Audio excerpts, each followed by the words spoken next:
Welcome to One World, One Blood Bowl, episode 52, Eurobowl. No, Eurobowl. We're going to talk about the smaller of the two events that took place in Athens about a month ago now. The Europen, of course, attracted well over 400 coaches, but still just over 200 did get together and do a small little thing called the Eurobowl. Now, it obviously got overshone by the much more important Europen. But some people do care about the Eurobowl. They're very interested in it. So I've brought three of the leading lights of that glorious weekend in the glorious sunshine of Athens. We've already talked a lot about that, but I'm sure we'll cover all of those bases briefly again. Two new to the show, I think. I don't think we've had Raging on before. Welcome to the show. Hello. Hi, how you doing? Yeah, my first time, so happy to be here. Lovely to have you with us. Obviously a streamer of note and captain, as you can hear in his lilting voice, of Team Ireland, who apparently play Blood Bowl now, so that's nice. We also are rejoined, of course, by the lovely Brian Tew, known as Grither, captain of Team USA. Great to be back. Thanks for having me on. And there's a very big smile, which I'm sure we're going to talk about why that's a huge big smile. Not just he's a lovely happy fella, though he is a lovely happy fella, but specific reasons to be happy. Perhaps less reasons to be happy, though that's an interesting story. We chatted about it on the plane on the way home, and there was a lot of happiness, and I want to hear that side of it too. But we do have a member of Team England with us. So welcome to TheRake, first time on the show. Hello, yeah, great to be here. So let's just warm up by talking about how lovely and warm it was, and about other parts of the world, but in this country the clocks have just gone back. It's an autumnal feeling. I was going to the football today. I had to decide between a jacket or a shirt, or did I put a jumper on, did I wear a scarf? It's getting colder, but I remember back in Athens it was beautifully hot, 30 degrees, shorts weather, and yet we sat inside and played football. Nice. Did you enjoy going to Athens? Did you have a good time while you were there? Let's start with a nice easy softball. Brian, did you have a good time in Athens? Did you like the town? Such a great time. It was amazing. Now, I'll tell you this. It was funny. After the last Eurobowl, our first one as a U.S. contingency, a few of us actually went to Athens afterwards thinking we would never go there again. And then, of course, that's where the next Eurobowl was. So it was really great to be back. I was able to travel around a little with my daughter. That was really fun. But Athens itself is just an amazing place. So what a wonderful time. Did you get out and see much of the city while you were there? We did, yes. In fact, and we had several days there. So we were able to go down to the Temple of Poseidon down the southern tip. It was great to be in the city. We went to the Sunken Lake. We did several things that were just really good. And it was also nice to get together with a lot of the U.S. folks and the families in the evenings for dinner. Times that was really nice also. Wonderful food, wonderful people. And of course, just a city packed with history, which must be quite confusing to an American. We have some big cities here too, you know. Yes, but very few of them have ruins from 2,000 to 3,000 years before. That's true. We have some ruins of dilapidated houses dating like 50 years ago. That's pretty old for us. I remember in the 80s going through Dallas where my uncle was, and staying with him in his condominiums, and outside they said historic condominiums built in 1976. Oh yeah, ancient. Which I hear Dallas might be the site for a potential World Cup bid. Any info on that? You know, it may be true. No, we are building a bid. It's going to be awesome. We are excited to share that you'll have a Wild West theme. Imagine just for a moment elf blitzers that are cowboys, and can witch elves, and war chief war dancers, and even a cactus tree man. If that doesn't get you excited, nothing will. I definitely see no worries about any race issues or anything there. Oh no, not at all. Interestingly, of course, Games Workshop used to characterize their orcs as Native Americans at times, but also as other unsavory things during their history of trying to offend everybody all at the same time. So you enjoyed Athens. Yeah, Mike, TheRake, did you have a good time there too? Yeah, so had a very interesting time. The first day I arrived, I met up with Gorgroth, who played for Team Ireland. He, so we both know each other because we both used to be in the same league. We met with each other, heading to Athens together. And we get off the train station, and the city. I'm really surprised how the city looks like. I don't want to preface this by saying I enjoyed my time in Athens. The people were fantastic. The food was fantastic. The state of the city, by and large, was very surprising, and I was really surprised just how run down a lot of it was. Like outside of around the Acropolis and those really touristy areas, but particularly where we were staying, it was just broken pieces of street everywhere, graffiti all over everything, and I even had the wonderful sight of walking to my hotel and see a homeless man defecating the street. Lovely. Well, welcome to Athens. I mean, that's when you know you're in a proper city, is when you see someone shitting in the street, or indeed when you're somewhere in Essex on a night out. We are getting a lot of echo and reverb, Brian, and I do feel it's coming from you. So, however you're listening to us, if I could ask you to not do it in a way that we're then picking back up, or we're going to have to keep you a little bit silent or something because, we're getting some complaints, unfortunately. I thought Athens was both, as you say, beautiful but kind of seedy and broken at the same time. Though I think one of the things that was triggering me was the amount of graffiti. I'm told that's just cultural, that there's graffiti everywhere throughout Greece. So, I mean, that is the thing as well. I took a bunch of pictures of some stuff because on some, when it's just like odd tagging, that's all one thing. But then there were some fantastic graffiti where people had done like incredible pieces of art all up the sides of buildings. Stuff like that looked incredible. But then it's just once you turn down like the third street in a row, and you see so many things littered with graffiti. Even the vehicles parked there are also covered in it. It's just it's very I can't think it does make the city look more worse for wear. Unkempt. It's very nice from a top level. If you go up to the rooftop bars, I think Athens is probably at its best from up there. And I agree. I did see some unkempt areas of Athens. That's definitely true. But I didn't ever feel unsafe. I didn't feel sort of at risk. So I would say that to balance that. Daniel, how did you enjoy Athens and your Greek experience? I thought it was absolutely incredible. It's my first, one of my first ever solo holidays. I took another week after the tournament, spent some time out there, kind of find myself. I did a lot of sightseeing, so I checked out all the agoras, obviously the Acropolis, learned about the Pantheon, learned all about the history of the Olympics, like where the word stadium come from Stada. I did some island hopping. I enjoyed the incredible food. Like I got a tomahawk steak and all the Greek salad and all that kind of stuff for less than €30. I did some hiking, so I went up Lycabas Hill. Actually walked up there to see the sunset coming down over the centre of Athens and that. That's do you know there's a train that goes up there? I know. Did you get to the top and think, I could have got the train? I actively chose to have a hiking day. Okay. Just to, yeah. I guess that makes sense.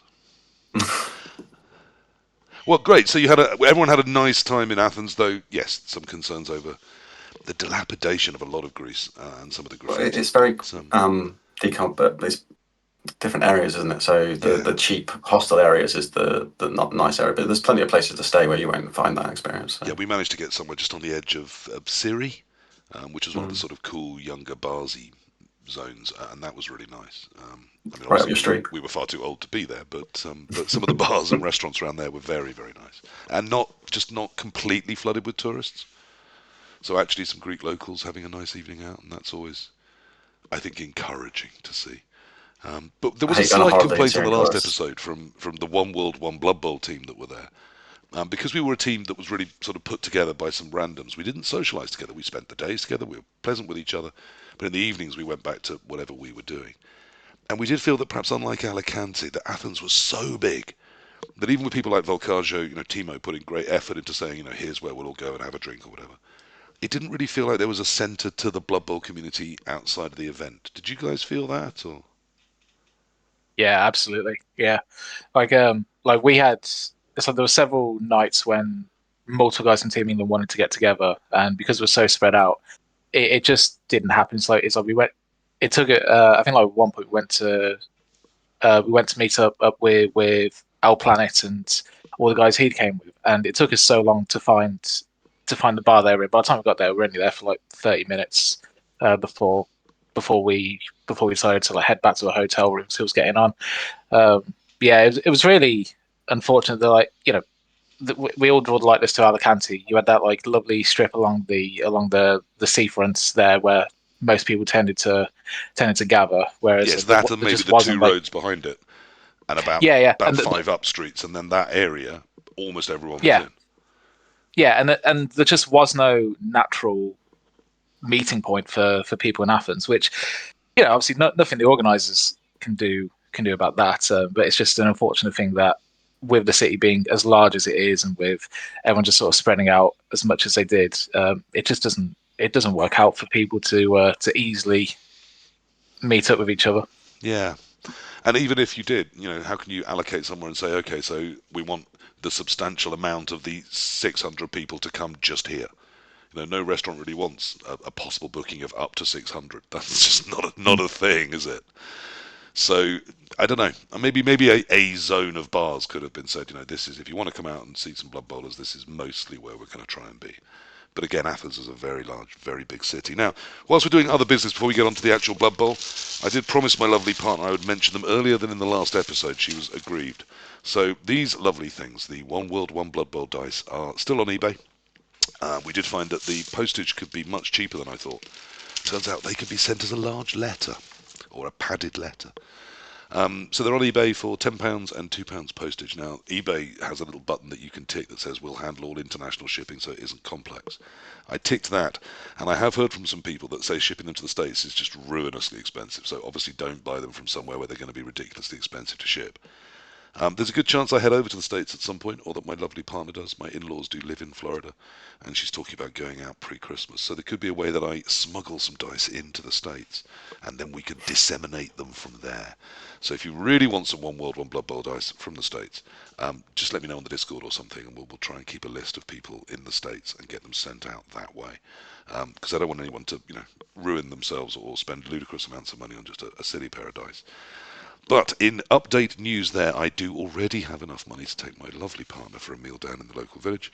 There's a stunning Mauritian restaurant there, and I will take her for dinner there. If I sell 4 or 5 pairs more only, I can take her to her favourite local restaurant, which is a fish restaurant. So we'll see how that goes over the next couple of weeks. Okay, so that done, I want to talk about, obviously, this little thing that you all took part in. You were all in this Eurobowl thing, right? Why that and not the Europen? Didn't you have 3 friends to go with? They weren't walking, maybe? I mean, I didn't have 3 friends to go with. Me neither. I was on a team of randoms.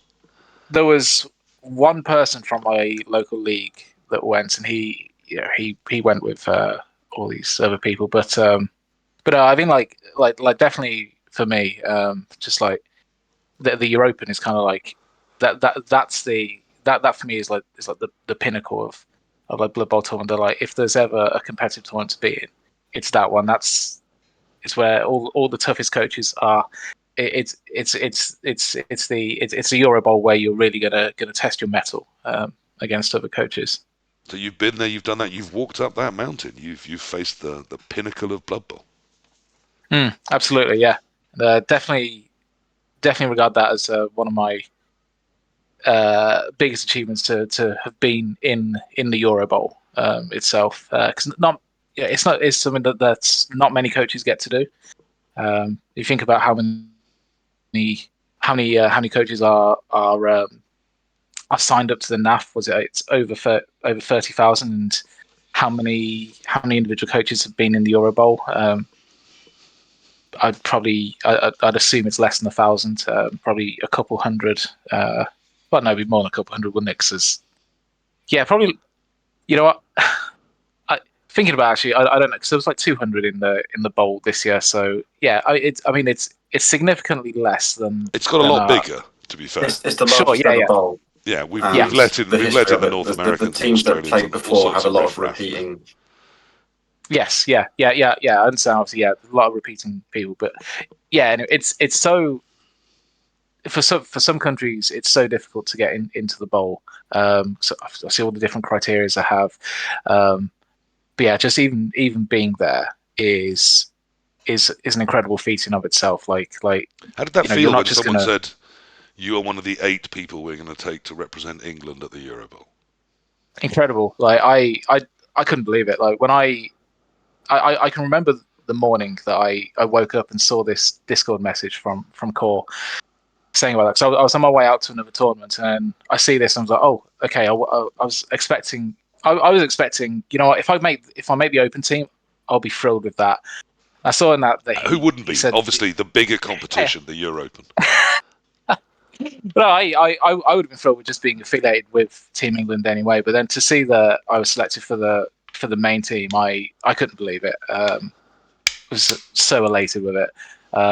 It's like you just get this because I had applied a couple several years before, and I think rightly so I wasn't chosen because I still had like a lot more to develop, particularly in those previous years. So to see that I was chosen for this, that was like wow, like I actually get to be here in the arguably the toughest tournaments that I'll ever enter. It's just incredible to have been selected to be part of that. Did that feel a validation of some of that progress, some of the work you think you've put in? Yeah, it really does. Like you, yeah, because it's a very weird thing because for me leading up to it, the feedback I got from previous events was that you haven't done enough 2 days. So I then went, okay, well, half the tournaments I'm doing next year are all going to be 2 days. And then the next feedback I got was you know what, you're doing bloody great with Norse, but you haven't done anything with anything else. I'm But like, okay, well, I'm race going to for terrible coaches. Yeah. And so then I went, okay, well, I'm going to pick up another team, picked up Chaos Dwarfs, and then started putting in results with them. Tried like bouncing around a few of the things. Consistently got some good results, got selected, and it's like, okay, well, I clearly heard the feedback. They've been keeping an eye on what I've been doing. That's all very good. Yeah, like you say, it's like it's recognition on a level, and just to feel noticed like that, where particularly as a for a new cap for the team, and with particularly with Team England, when there's all this talk about this, all I'd heard over the years was that you never make Team England. There's just they're too clicky. It's too difficult to get in. Just don't even bother. And I was like, no. It's just kind of the aspiration that you have. Like, if it never happens, it never happens. If it does happen, then bloody fantastic. And to actually to show the naysayers wrong. That's just so good to be like, if I can make it, there's no reason why anyone else can, because I'm not part of any clique with anyone. It's like a couple of the guys I spoke to at tournaments. Most of them I hadn't spoken to before. I think all the guys in Team England, I had a handful of conversations with Pete W, passing hellos with Phil. I'd never met Gegster. Well, I mean, why would they talk to the likes of you until you had the recognition? Exactly. I'd had a few chats with Core, and particularly with particularly with the Team Tackles in Discord that the Wolfrin came up with last year. That became like a really good way for a lot of English coaches to get to get to speak to each other more, and to open up those lines of communication. I think to a degree that helps at the very least with introductions, if not anything else. I mean, Gegster, he is a bewilderingly sexually powerful man, isn't he? With just fantastic thighs. Absolutely. So. Is it intimidating to feel you're going to sit down and play Blood Bowl alongside, Pete W and PurpleChest? Yeah. So it's really a roller coaster of emotions, because you start off feeling this elation that you've been selected for this, and then after a while that elation wears off, and you start thinking like, okay, well like how, on the one hand you're like, okay, well these are the people that I'm sat next to. I don't want to be the person that lets down the team. You also there's times where you worry about like, okay, well I'm a new cap, I was chosen for this. There was I think almost 50 coaches who applied for Team England, and with 4 new caps, there's so many people who have never been in Team England as well that all applied and never got in. And also thinking, well, these people are probably going to be looking at the new caps and being like, I could have done better than this. And you can't always have that in the back of your mind as well. So at the same time, you want to keep up with the PWs and with the PWs and the Purple Goose. You want to show everyone else that you're not that you've earned your place there, and that there's just a roller coaster of like different feelings that you kind of get going on with. And that. I'm going to put that on pause. I think that's a great intro to you heading off there. So before asking whether you feel you got that validation, lived up to that, how it all went, let's bring the other guys in too. I did joke about Ireland. Oh, so they play Blood Bowl now there, apparently. But Ireland are a Blood Bowling nation of old, and you've been their captain a while, haven't you, Daniel? Yeah, I actually started the team back in 2017. Yeah, it's been a bit of a massive roller coaster ride because it was actually quite difficult connecting with everyone because there's always been fantastic Blood Bowl players over in Ireland, but it's been quite disjointed with the tournament scene because it followed the university scene, and anyone who was interested in Blood Bowl was always very active in the other gaming systems. So it was quite hard to get something going. But yeah, we've been around. It was unfortunate, obviously, they've COVID stopping Poland having their crack, and it's good that they've got hosting rights after Budapest next year, after Hungary. But yeah, it's been good. Like COVID, even though it's a horrible thing to have a global pandemic, was actually really good for the smaller countries. It forced us all into one location, so we all kind of joined the same Discord, and more people started talking, more people started playing. Everyone went online, started playing the computer game, and it has congealed sort of a sense of community. And it's been incredible. There's a lot of people who put a lot of work in, like obviously regulars to the show, like Unforgiven. He hasn't been on the show, but Unforgiven's done a lot of work, and Kalon and Fiki and stuff like that. All these guys have put tons and tons of effort to keep the community together. It is interesting that from that sort of, as you say, the COVID, the forcing of people together online in COVID, actually some things have sprung out of that I would say, set the ground for this Blood Bowl. I keep calling it a Blood Bowl golden age, but there's this golden age of people coming into Blood Bowl that we currently have. We perhaps now need the rule set to live up to that. I do hope it makes the exploration slightly better. Yeah, I mean, there is definitely a lot to unpick with that. With the thing is, I've been thinking about this quite a bit. The dichotomy between how good the super teams used to be compared to like the nations that didn't always have a sniff at performing well, and it's really come down to the volume of player base, the amount of people taking on tournaments.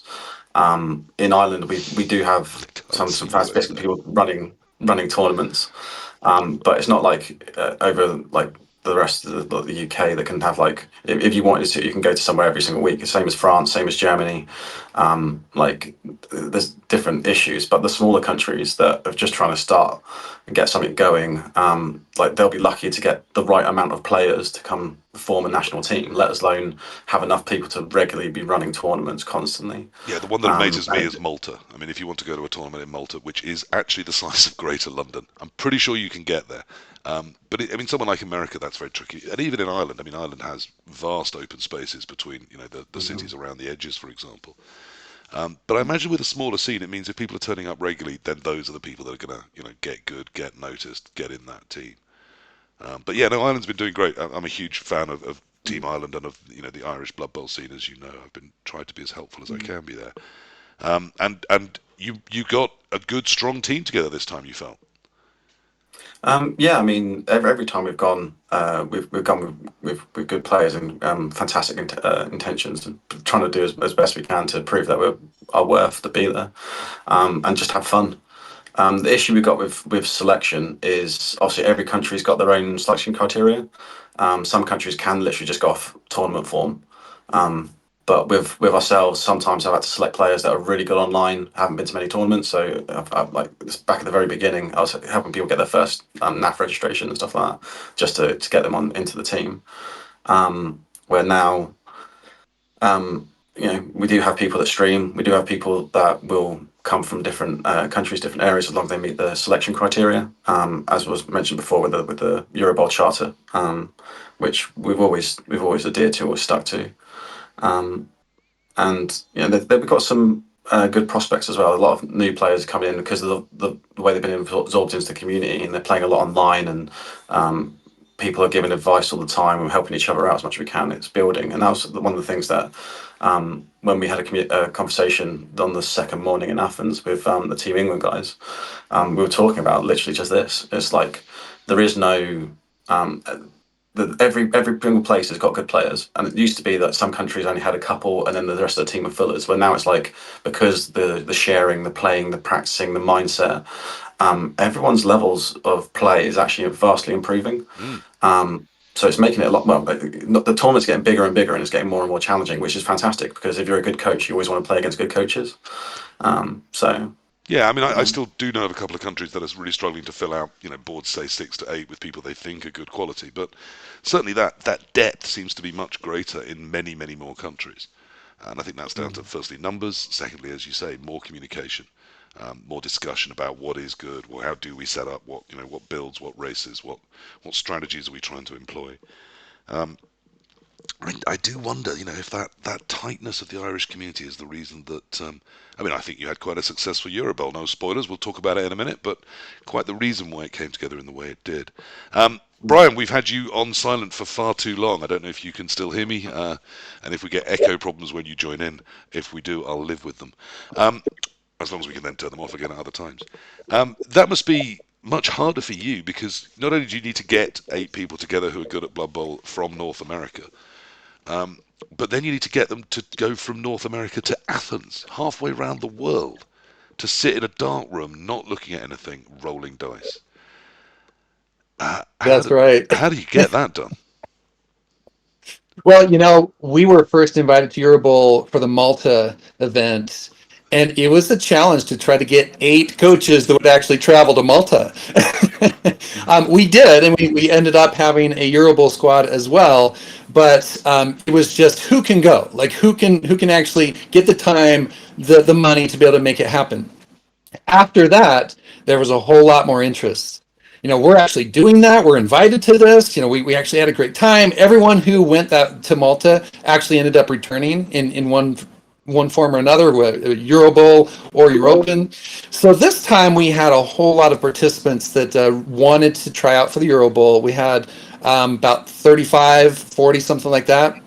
We did have tryouts. We had some of our better coaches try out. They really wanted to be involved. We had a few that we invited to try out, and it wasn't hard this time. We had a great squad. We were really happy with what we ended up with. I will tell you that in the U.S., we have a lot of coaches. Thousands of Blood Bowl coaches, but we don't have a lot of coaches that are willing to travel long distances. So it's a smaller group that we have to choose from. Luckily, we have lots of really talented coaches that are willing to travel. They're always at Chaos Cup, some of our bigger events. So we have a good pool of talent now.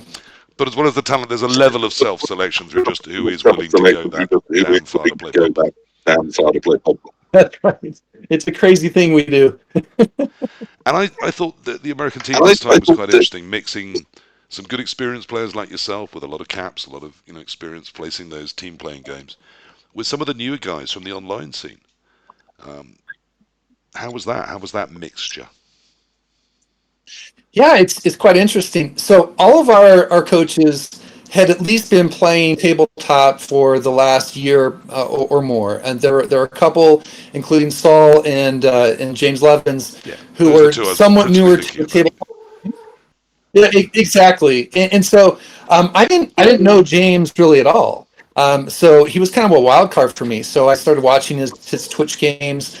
We did. In our tryouts, we did everything on Fumble, and I was able to record and watch all of the games, which was really good to see different play styles, all the different coaches trying out. A few I didn't know, most I did.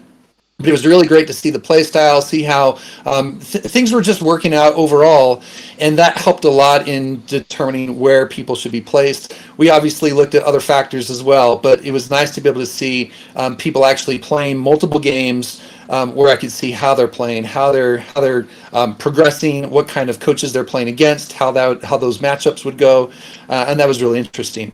But turns out we have a lot of great online players, and we know there are many more out there. So we'll continue to invite them to join tabletop and try out for future Eurobowls. And welcome to Almec85 in the chat. Yes, I mean, it's hoped that Australia, Canada, I mean, I'd love to see Mexico, perhaps South America, either as a continent or, I mean, there are South American players, I know that. But obviously it's Absolutely. a huge commitment to come from those countries. So to get 8 people that are willing to, let alone 8 people that are good at Blood Bowl that are willing to, that's very, very tough to do. That's very, very tough to do. Now, you do owe me, I think, a huge vote of thanks. Both Sol I do. Both Sol and I would say Jay Lee you and know, his in the team of screen, the it's some of our Barbarians. That's right. But how thank easy you is for- it to get into Team USA? I mean, I do have an American wife. My children both have American passports as well. I just say it. We have a lot of folks who wanted to be involved. I believe that next year, we'll have many more Europen squads because there's a lot of interest right now. So I would say if you're interested in traveling, you can get the time, you can get the money. We'll try to put you on the squad. We just need to register early. I'm kidding. Yes, we are getting some echo. I know, Yoshi. When we are talking to Grither, we get the echo. When we're not, he manages to turn it off from us. It is what it is. We will cope. We're all mature people. We can all handle this. My apologies. So we've set up. We've got Team USA. They've got together some good players, some online players, some experienced players, people that are willing to travel. They've come to the Eurobowl. I keep saying the Europen because that was the big important one, but I must remember Eurobowl, the little one. That's what we're talking about. Raging got his Irish friends together. They are now a community. They're solid. They're a team. They're communicating. They're backing each other. They're discussing things. They're coming to the Europen. But of course, Team England are one of the big beasts. A sleeping beast who had a terrible Malta last time out, but are looking forward to right those wrongs and to go charging into Malta, looking to win it, looking to dominate, looking for nothing but success. So, gents, how did your Eurobowls go? Let's start. I think because it's going to give some of the secrets away. Let's start with Raging and the Irish. Welcome to the international scene, Ireland. I think that's worth saying. Yeah. How did Ireland do? That's a funny question. We had a fantastic time. We had a couple of great results, but it was actually our worst ever finish.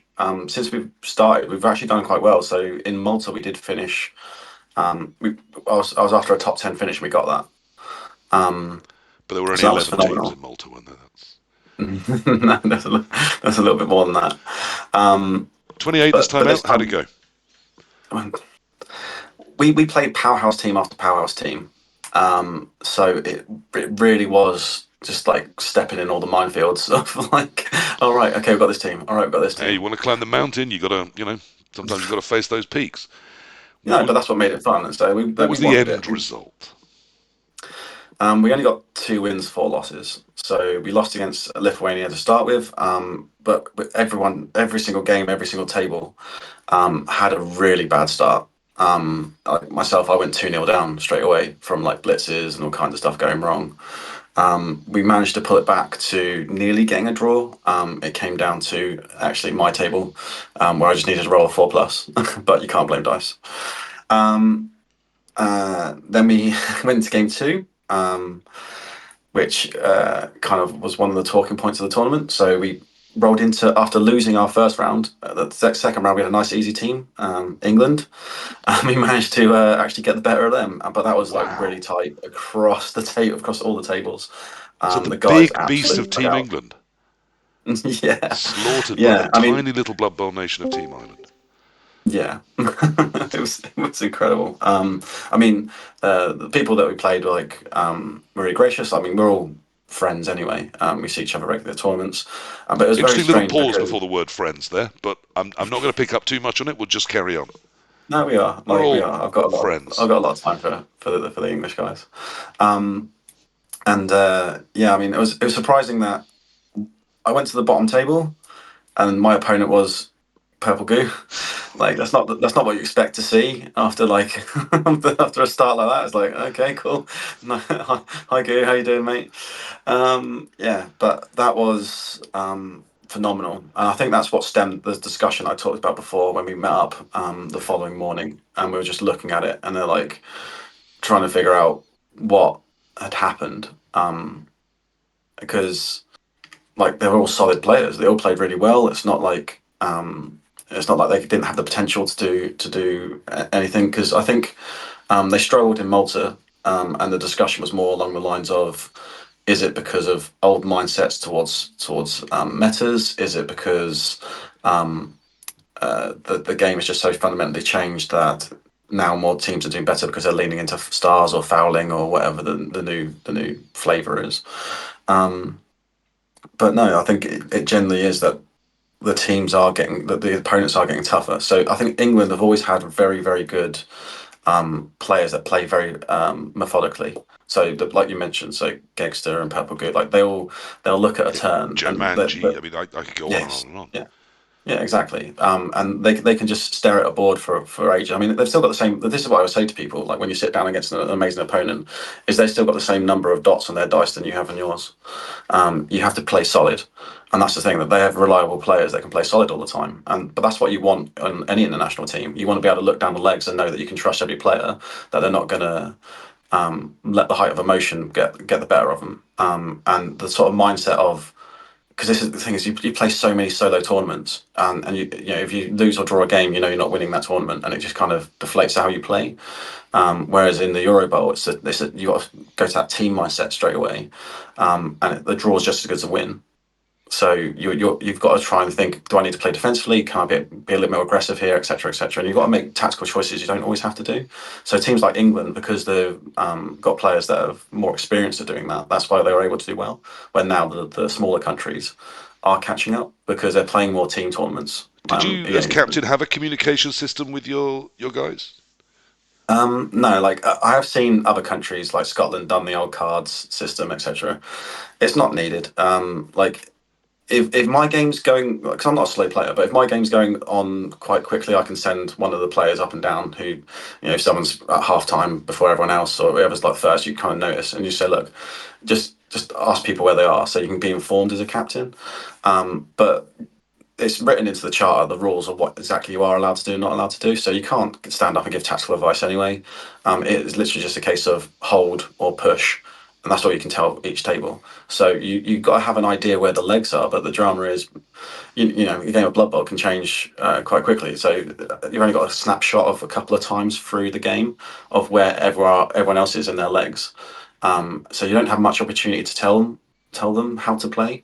You need, you know, that's what I mean. You need to have reliable players that they can already have that mindset. So that's what I do say to people at the start, that to stop the whole tournament, a draw is just as good as a win.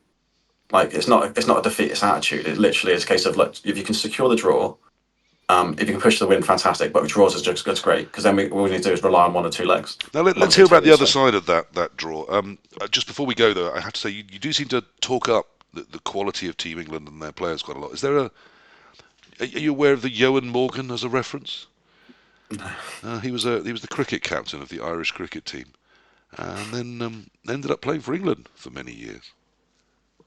Yeah, I mean, I've got no aspirations. Okay, just checking, just checking, just. I will play for Team Ireland until I die. It's been phenomenal. Yeah, but the thing is, the rest of our games against the other countries, let's say, was just after that, it was just powerhouse team, powerhouse team. Like we rolled straight into Malta, they destroyed us. They had a very like, strong leg up and down. Norway was next, and they're a phenomenal team. Like they did really well. And we got to play Australia. So as you probably alluded to, in Malta, we were really happy to play against America as like their first ever Eurobowl. So that was actually really And obviously big really for us. happy because likely to be a good win. Yeah, it was. Sorry, man, because we actually play. So, but yeah, that was really like mindset. So it was nice to play one of the newer countries. I was hoping to get Canada or Australia, and we managed to make that happen.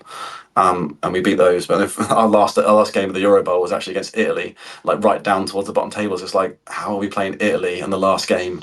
Like, and that was close as well. So the only game that got away from us really was Malta. So even though the record wasn't fantastic, the guys literally like played out of their socks, and it was just one or two tables that, you know, a dice here or there, it could have been a totally different day. Well, so perhaps Ireland's days of needing to be punching babies are done. Perhaps you can now be taking on proper teams on a regular basis.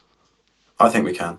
I mean, it's good for things like we're going to be regularly invited to the Home Nations tournament and get some practice in there. The only problem we're going to have is like the same thing as money, travel, the regular getting the players to be able to get there regularly, etc. So we probably won't have our team that's going to the Eurobowl going to the Home Nations. So, but More you'll have experience for other individuals that can coaches, play. though. So in Yeah, some ways, that can, you know, the more opportunities is more opportunity. That's yes. yeah. I mean, obviously, money is a worry, and I do worry about that for everybody. But yeah, I mean, it's a chance that someone else can take that seat, get that experience, and maybe, you know, prove they could go to a Eurobowl in a different year. So maybe there's a chances there.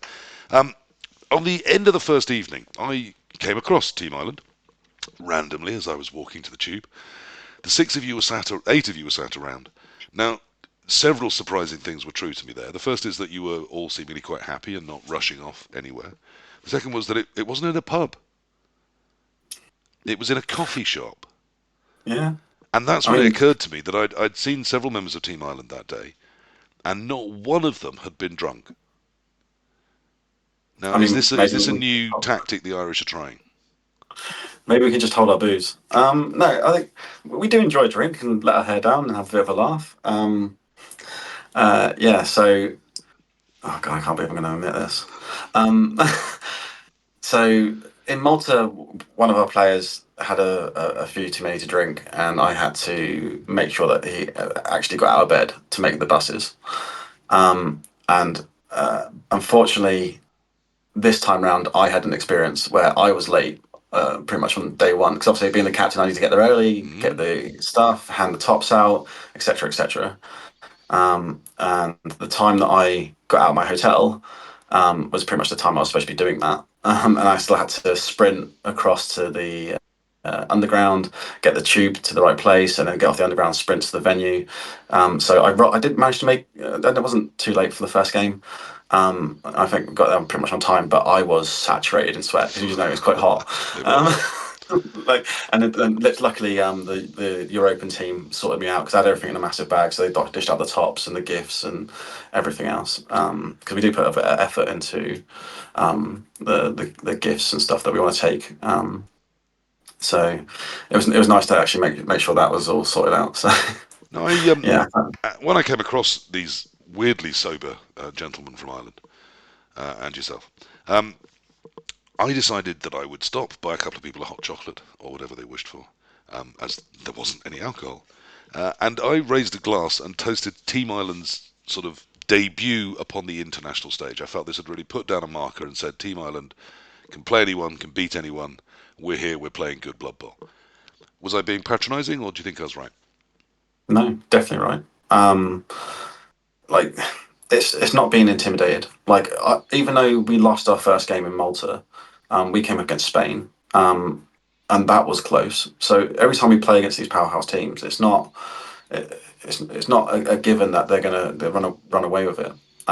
We've got people that stream, people that know what they're talking about, people that like to give out advice, and if they can give You out have advice, both I mean, they people know that how to stream play. and people that know what they're talking about. I Yeah, I refuse know. that those are the same. It's rare, very rare, rarity to find those, but yeah,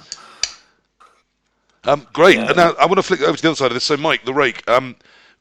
Presumably that was England's one loss. You know, you can still win Eurobowl with five wins and a loss. Or was it? Well, Was it because obviously in game two, if you were facing Ireland and they'd lost their game one, this all sounds bleak. How did England go? yeah. So overall, this was Team England's worst placing. We won three, lost three, finished 12th. I think in Malta we finished 11th. However, you know, there was slightly slightly less teams at Malta, so it's effectively the same results. Although on paper it is a worse placement.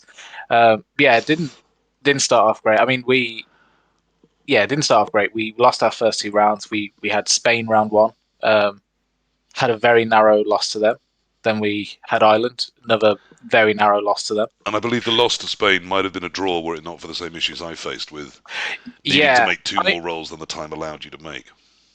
Yeah. There was definitely like an issue with an issue with that with our Planet's game, where it literally just came down to he had two dice to roll and wasn't allowed to make them, and we complained about it. The Spanish team complained about it, and the refs held firm, which fair. It's what they're there to do, to be consistent across the board. Fair enough. It's unfortunate. It sucks. It sucks. Particularly for Jose, but it sucks as a team that we didn't get to see how that opportunity to draw played out. But it happened. It's all you can do in that is just say, you know what, it happened. Move on. Next time, bring out a clock if you feel you need it. Get the clock on the go. And thankfully, we didn't have any more of those issues after that.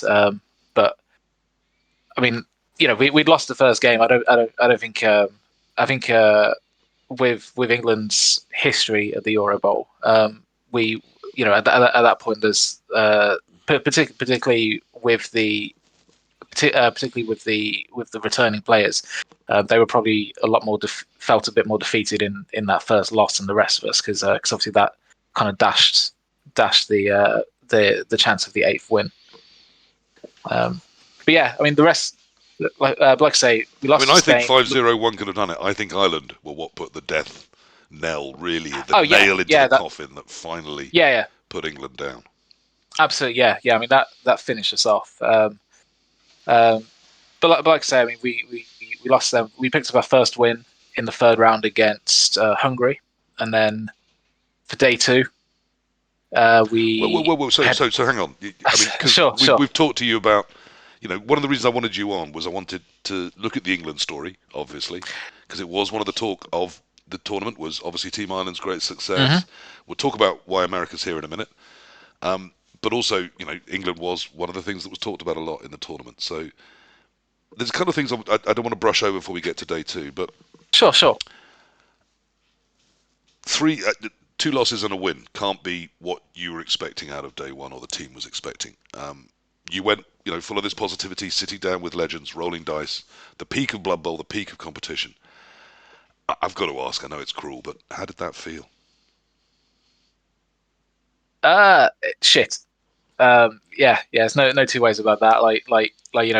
Particularly, I mean, particularly for the new caps, it felt really bad. So I think Joe Manji pointed out at one point in a Discord discussion that in the first 2 games, having the new caps, we had 1 point amongst us. So that really, that I didn't realize that myself, but then reading that, it's like, oh, that really sucks. I mean, to talk briefly about my games, it's like my game against Spain. That it was a very hard game. I'm playing Norse against a Mighty Blow Spam Chaos Dwarf team, and you can imagine kind of tore through a lot of players. To be fair to that game, it came down to a single die roll at the end to draw or lose. So that was a close game. My game against Ireland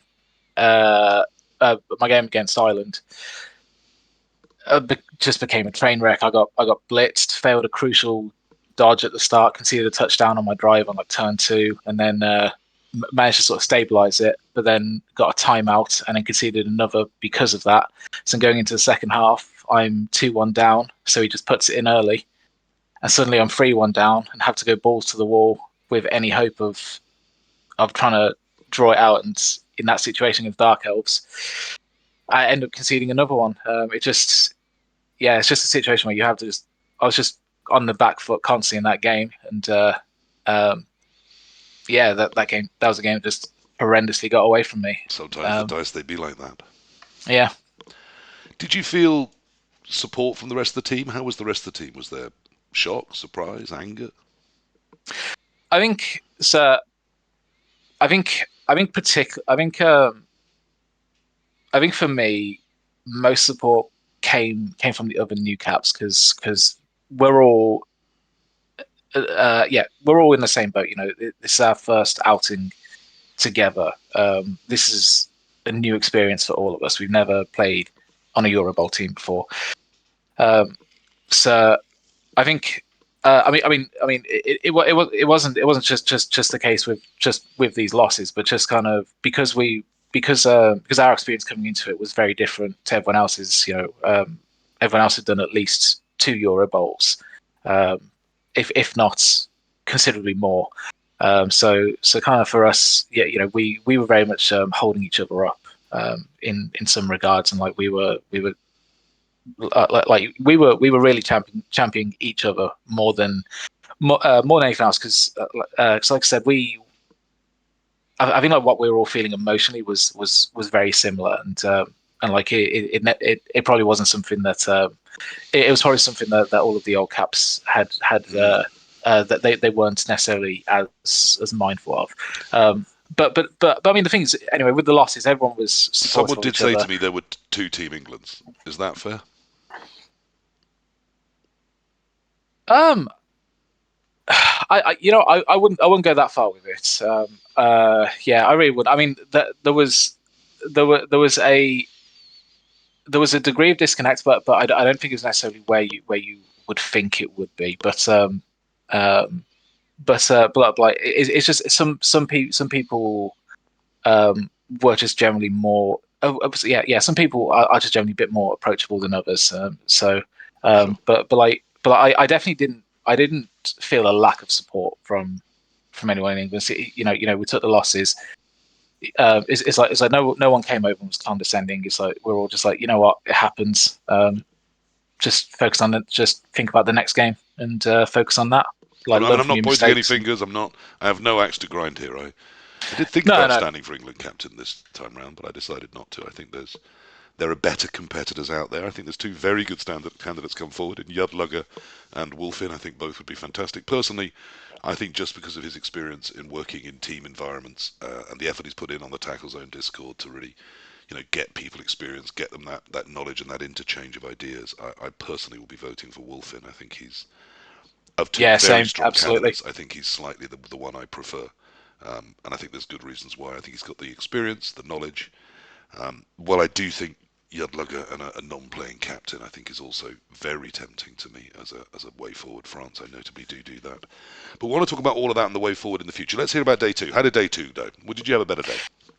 So day 2, so we sit down for round 4 against Italy. Always great to come against as Daniel said, another powerhouse team. We did Yeah, come when you're away. down, that's what you want. You want Italy on the other side of the table, Yeah, don't you? yeah. We did come away. We did come away with a win against them, which is very good. And I did. It felt quite nice for me as well because I played against Moloch, who was playing Dark Elves, so kind of a rematch against Dark Elves. Came away with a win this time, so that was like, okay, that's fine. Kind of showing that, like, just it's not necessarily just an auto loss against Dark Elves. It's just as long as the game doesn't go out of hand, it goes well. So that was nice. We then had Malta next. Ended Who, up, as we've heard, are a powerful nation of 8 boards of absolute quality right down the field. absolutely. I think we may have lost to them at Home Nations as well. There's like 7 people in Malta. I don't know where they find the 8th. We took another narrow loss to them as well. I was a bit frustrated with my game in particular because I was against Amazons. Stopped him scoring on his drive. Narrowly missed out on scoring on his drive as well. Good. Came to my drive. I came to my drive. Was in a strong position. Decided to push to try to score early. to secure at least a draw. And in doing so, he bases up my ball carrier, and I'm thinking, okay, well, this is fine. He's surrounded, but a simple chain push out, and I'm off and score, and then I'm not coming away with a loss in this game. And then a quad score happens, and suddenly, a quad score happens. The turn after, I get 1 dice for strip ball. That scores. The turn after, I get it again, but I fail the dodge out. And then almost my last hope is Yeti blitzing to stand next to his scoring threat. So he makes the dodge to score, and the only chance I have left is a 1-turn attempt, which I don't know if you ever tried 1-turning with movement 7. It's not great. It's very difficult.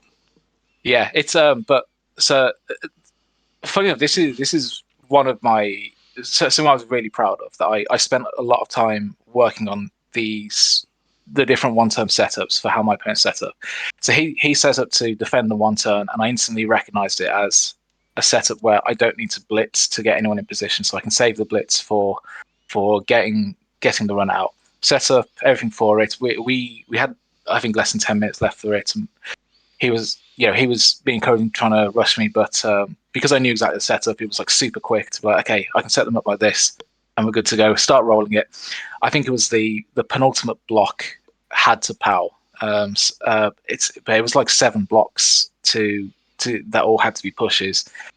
Got very late into it when that failed, but I was pleased at the very least I was able to take that 1-turn attempt so far into it when it's such a difficult setup and so hard of it. But you have to have a 1-turn game at that level. You just absolutely have to, with almost any race that can move 7 or more.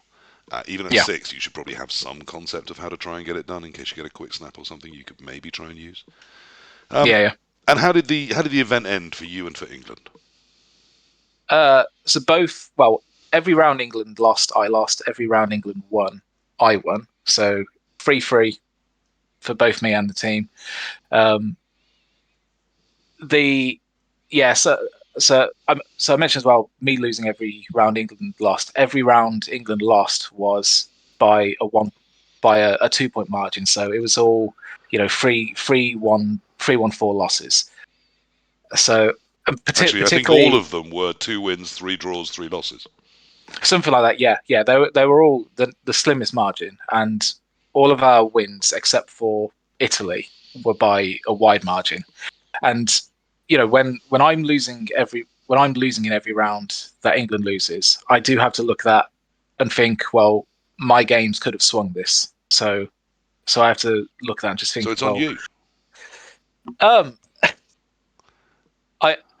maintain that the island game, there was nothing I could do. That game snowballed so hard. That game, I just have to write that one off. But the other 2 absolutely could. I was joking. Could have swung. But having come back now, do you look back and think it was on me? So I wasn't going to mention it until you mentioned the Yeti. I thought you'd covered it quite well. You did end up coaching Norse.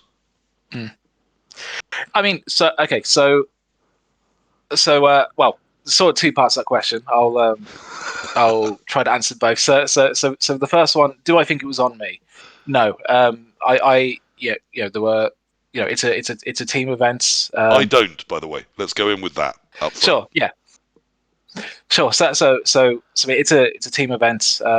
Anyone I tried my best where I could.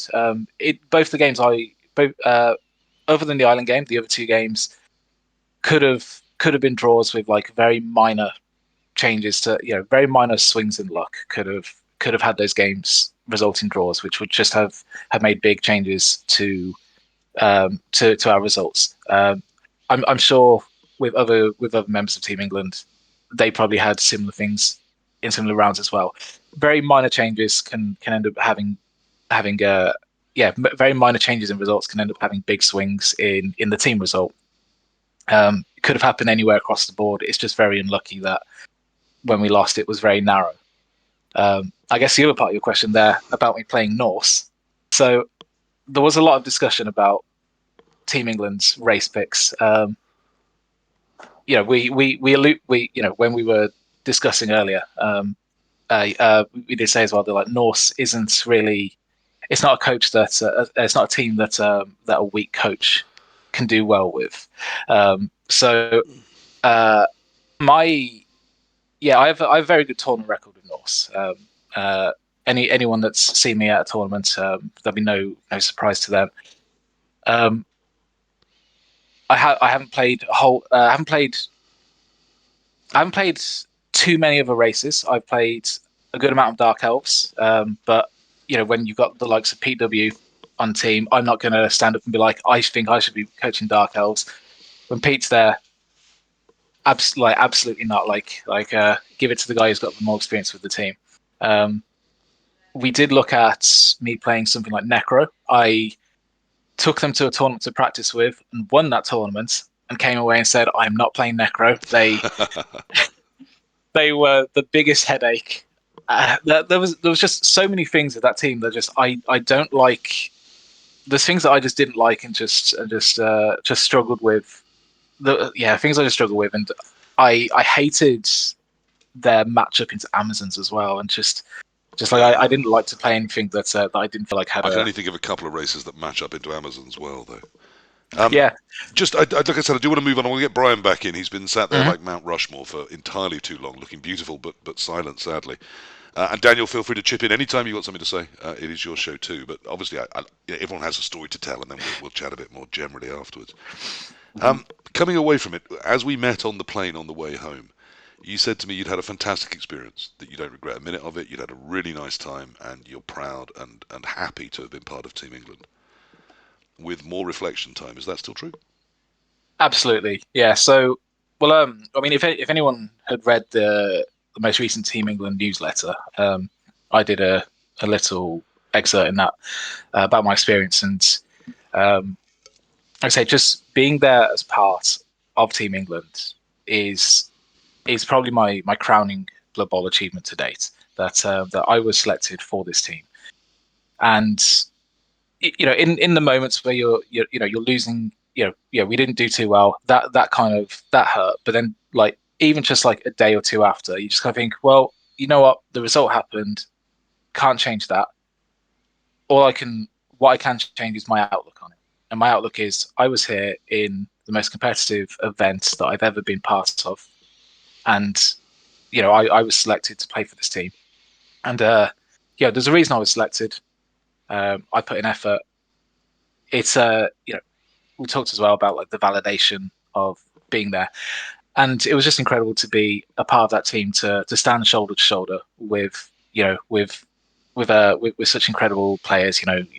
Purple Goo, Joe Manchi, PW, Core, and then all the other new caps who, like me, they earned a spot there for various different reasons, and it was just great to be there with these players, to have a chance to stand up and be a member of Team England. And there you are. That's what I wanted to do, which is to tell the Team England story, which was the talk of Eurobowl, but to tell it with a positive slant.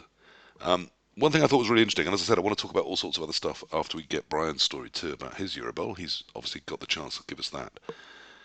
But at the very end, the tournament was won, spoilers, by a team that I'm not going to name just yet, but when they did, their national anthem was sung by those 8 players on the stage. And as that happened, quite a lot of other teams, both from the Eurobowl, the Europen, the bigger tournament, but also some of the people from the little one, the Eurobowl, stood there applauding them, a couple joining in.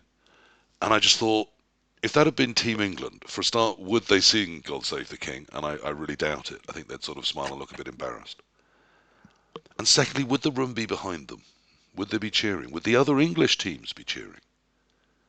When news of England losing in both the first and second rounds percolated around the Europen, there was an interesting response. Quite a lot of people were smiling, smirking. I doubt many French people would have been doing that had Team France had the same experience. I thought that was interesting. I wonder how backed you felt Team England was. So have a think about that as we move on, because I do want to talk about the future. But let's talk about the past as well. Brian, Grither, 2 Tales of Woe. So Team Ireland do a fantastic job. They beat Team England, but unfortunately they lose 4 of their 6 rounds. So somewhat a story of triumph amid desolation. TheRake, obviously, personally, a wonderful experience for him. What a great story of growth and of achievement, and that's lovely to hear that positivity. But obviously, England not doing well. 3 wins, 3 losses, I don't think is up to England's expectation level. And yes, it is. It's a trio of doom, isn't it? Because I brought on North America's finest, the USA team, famously lovely people, great at taking part. But the one thing we all know about North America is they're no damn good at Blood Bowl. Is that how things went this time, Brian? We can't hear you. You look beautiful, but you're inaudible.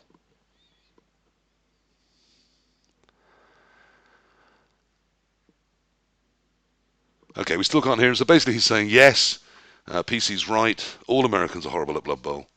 And whilst we did our best, obviously it was quite embarrassing to be there. No, I can't keep this up. I did promise the lovely soul that I would say, without any sarcasm or irony, that North Americans are now clearly quite good at Blood Bowl. I've done it. I've ripped the Band-Aid off. It'll be fine. So there we are. North America, the USA, are now clearly quite good at Blood Bowl. Brian, can we hear from you yet? No, we can't. So USA had a fantastic time at the Eurobowl, and I would have loved to have heard all about that. But unfortunately, we can't. Sol, of course, who I think we've had on at least once, is now very high in the top 10 rankings. You want me to do my doggy American voice there, Jim? Is that what you're asking for? I'm not going to do that. No, I don't work for free. Hopefully we will hear from Brian at some point. So until we can, we'll put USA on hold and we'll go back to the future. Now, one of the reasons that it was quite interesting to have it this way round is there has been a new election for the Team England captain. I don't know if you're aware of that, Daniel. Yeah. We've also going to have our in Ireland have our team captain selection, but I'd always assumed it was just that you just chose what happened and everyone just bowed and said yes, sir. No, well, when you have a small selection of players to pick from, selection is quite difficult. It's not like the thing we've had with England, but at the moment it's going to be myself and so I'm trying to. I know his real name. I was going to say his real name then. I'm trying to remember his NAF name. Keith Bix. That's it. Keith Bix. Yes. So he's going to be running for the captain as well. We're going to push another out Irish player, gloriously based, of course, in Scotland. Yes. Yes. And so there's going to be an election this time round. So that's why we haven't. Like, normally we try and pick our team by New Year's. But if he gets through, then he'll have his own way of doing the selection criteria. So we'll wait to see what's going on with that. And similarly, the England team, it's been the last week has been for nominations, and as I've said, we've had both Yudlugger and Wolfin come forward, and I think both would be fabulous captains. I think Yud is a lovely guy, great mind, good Blood Bowler, very, very good with the Goblins. But from that, good just at Blood Bowl. If you're excellent with any one race, you're excellent with all of them because you face them all. You know how to play them, and hence you know how to play as them. For my money, I think Wolfin is the slightly stronger candidate, but I'm sure Yud will also get his time in the future. But we did go into this year, Rake, with Cave Folk promising a complete change from the atmosphere of Malta, a revolution in how England was run, and we went from 10th to 11th. So we tried all the old school and all the old guard and all the old ways, and it fell apart. We've tried all the new and the young people, and that's all fallen apart. Let's come to you. I'm not going to ask you necessarily, although you already said you slightly agree with me that Wolfin is the better of the two good candidates. What is your recipe for success for Team England? Did you look around at the teams doing well and think we should be doing that? Well, so I mean, we kind of alluded to this earlier that whether this is because of COVID, but like the skill floor is so much higher than it has been at any other Eurobowl. They're like you. It's not. It used to very much be the case that like the skill floor was quite low particularly for like the smaller countries, and then you had Team England who were way up here. But whereas now everyone, with that floor being raised up, it's England don't stand out anywhere near as much as they used to. So I think we're definitely in a position right now where people are trying some new, different approaches. Like you said, for Malta, it was all the old boys. For this, an aggressive number of new caps, unprecedented number of new caps. I think prior to this, the most was maybe 2, other than obviously the first Eurobowl England were at. Where there was presumably So 8. yes, yeah. I'm just guessing. But having a look at having a look particularly at what Wolfen's been saying about what he wants to do. There's the stuff that he's saying about raising up a squad England, a group dedicated for bettering each other. Even there'll be people involved in that won't necessarily be on the open or bowl team. However, they will still be core parts for making sure that those 12 who are selected are as prepared as they can be, which is a great thing. Like it helps widen the team, to give more people opportunities to be part of Team England in one way or another. But it also allows for those coaches involved to get more practice to be as prepared as they can be. Like one of the things he mentioned as well is that if you haven't sat down and played like 5 games against tough vampire opponents, then you're not prepared for Eurobowl, which is an absolutely fair point. There's certain teams that you expect to play against, and if you haven't sat down and played against different coaches playing that team at a very high level, can you really say that you're prepared to go in and play against anything? So almost Wolf's idea is maybe to take the whole of England and its thousands and thousands of players and slim it down to a sort of island-sized community where you can have good communication, cross-fertilization of ideas, help each other progress and develop, and then from there draw the team out that actually goes to the Euro Bowl. One of the big issues that does seem to have cropped up, as Jimmy Fantastic just said in the chat, the reason he's got Yudlugger at number 1 is that he wants to be a non-playing 9th captain, which I think is an incredibly important role. I think if I did it, that would probably be how I would want to do it. France had a team of 3 supporting their 8 players. Do you feel that's an innovation England need to look to, is a non-playing captain? To be fair, did. before we do, Wolfin has said that he would be non-playing if he felt the squad he picked didn't need his experience, or he would play if he felt it did. So he's also talked about maybe non-playing. Huh? That's crazy. Nice to hear you back, Brian. We'll come to you both for your story and also your reaction to all of this in a second. Let's just finish this section up as we've gone there now, though. Mike. Wanted to check my audio too. Yeah, it's good. It's working. Yeah. So we did talk briefly about like what did we think other teams did better, because obviously going into this we did want to have Barney the Lurker as a non-playing member of Team England. I've already told Barney how he let his country down. I know, unbelievable. We would have won if he was there. But no. I mean, having extra people to basically tell us if we need to play more aggressively or not. That wasn't what won or lost games for us. And I would probably say that for the most part, all the players in France, they wouldn't say that they wouldn't say that their rounds were won and lost by those 3 people. They would obviously have been support. There'd have been very numerous things they would have done that would be helpful, would have been very convenient for having them. If I'd been on a Eurobowl team, rather than obviously the more important Europen where I played, I think it'd just have been nice to be able to say, raise my hand and get someone to bring me a fatted calf, a serving wench. Yeah. Just someone to do bits like that as well as to communicate tactics. No, to put their arm around me, give me a nice calf massage between rounds, keep me in good fettle.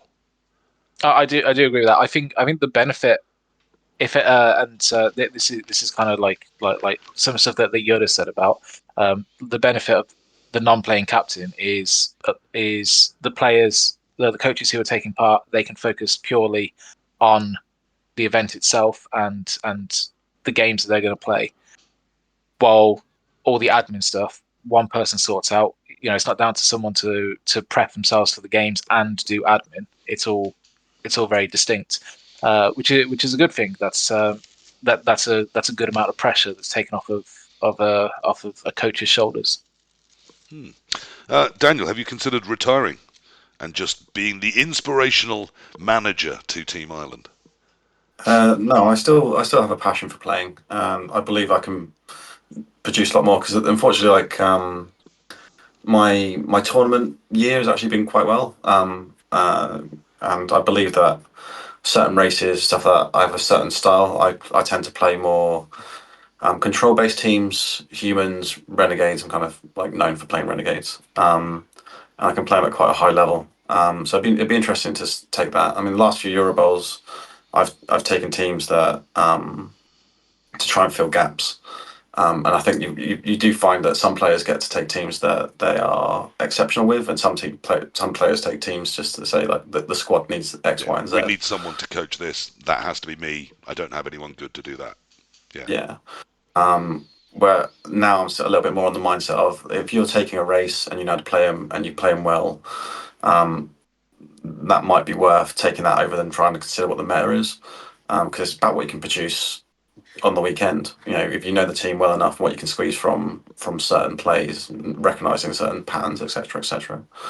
But I never want to it's a diminish tricky one. having the right races, putting the right skills on them, building them the right way with the right number of rerolls. I never want to diminish all of that. But ultimately, once you sit down and they put their team out and you start rolling dice, no matter what you've got and they've got, you've still got to win that game or draw that game. There's still that bit, and people, I think, underemphasize that and overemphasize how important all the rest is at times. Blood Bowl is never won with the list. Other games I know can be. Yeah, I mean, you can put yourself in better favored positions. Sure. So, like, I won the UKTC with Renegades because I saw a loophole that no one else was taking. And I played against teams where it was favourable for me. So I just lent into the fouling game, and was able to dominate certain teams like Necro and Orcs, because once they're isolated in the middle and you can start whittling the number down, the game. If you're playing against a small team, the game's easier to work, don't they? Brian, welcome back. Now, in your vocal absence from us, I don't know if we can still hear you. Yeah, I'm back. Fantastic. There's been some questions about the number of trophies you've got on display behind you, as well as your europen symbol that's just visible. The trophies, they can't be from Blood Bowl, can they? No, none of them are from Blood Bowl. Most of them are, yes. But I do coach my kids' soccer and basketball as well. Excellent. Well, that's a nice, healthy, outdoorsy thing to be doing. Now, the one right next to you is a big blue thing with a big Athens sticker on it. That looks like a trophy. Now, this looks familiar, yes. I don't know how much of it you heard, but I have done my confession, as I promised Sol I would. I've admitted to the world that North America are clearly now good at Blood Bowl. So hard to say. How did Athens go? I'm not sure the world needs USA #1 in Blood Bowl. I'm not sure we want that. But if it happens, hey. Well, you don't have it yet.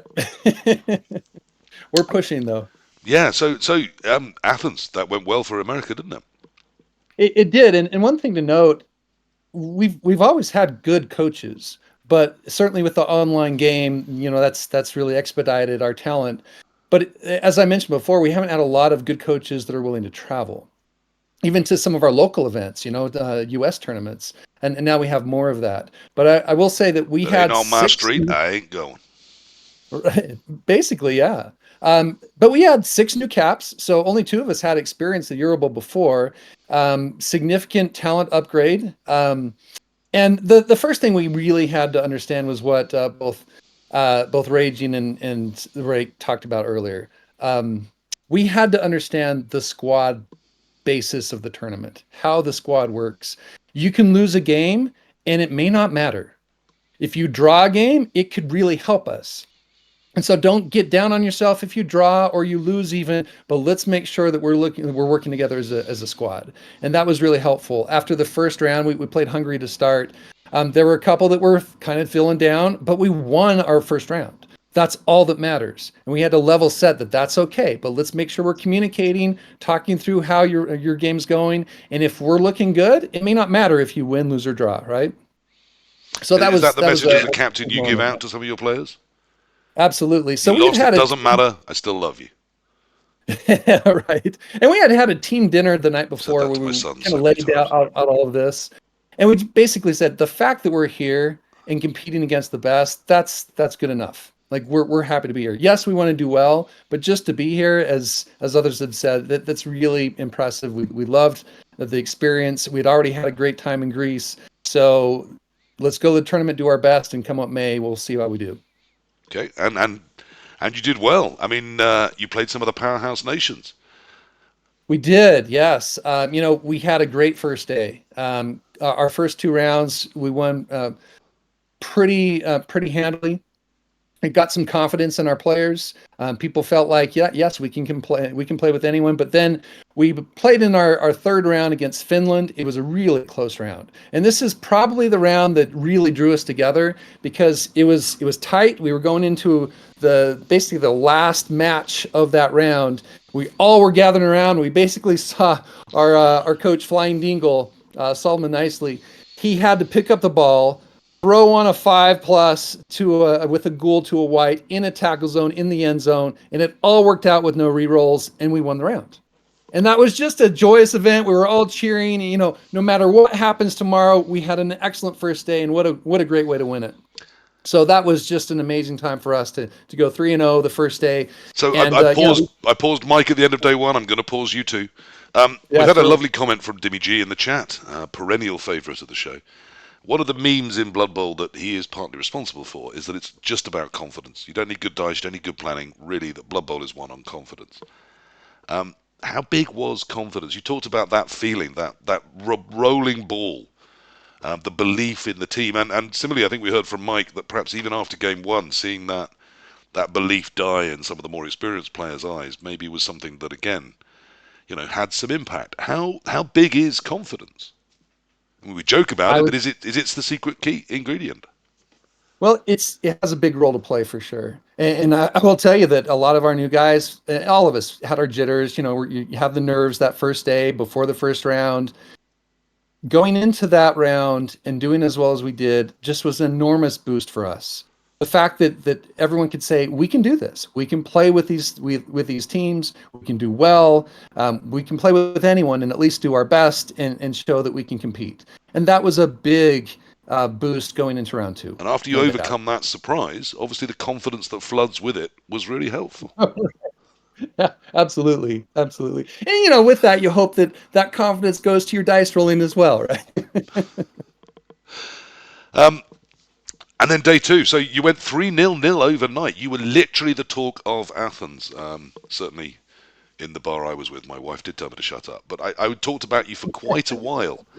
Her being American, I said she should be proud. She was, I have to say, completely unmoved, but I'm sure other Americans were massively proud of you.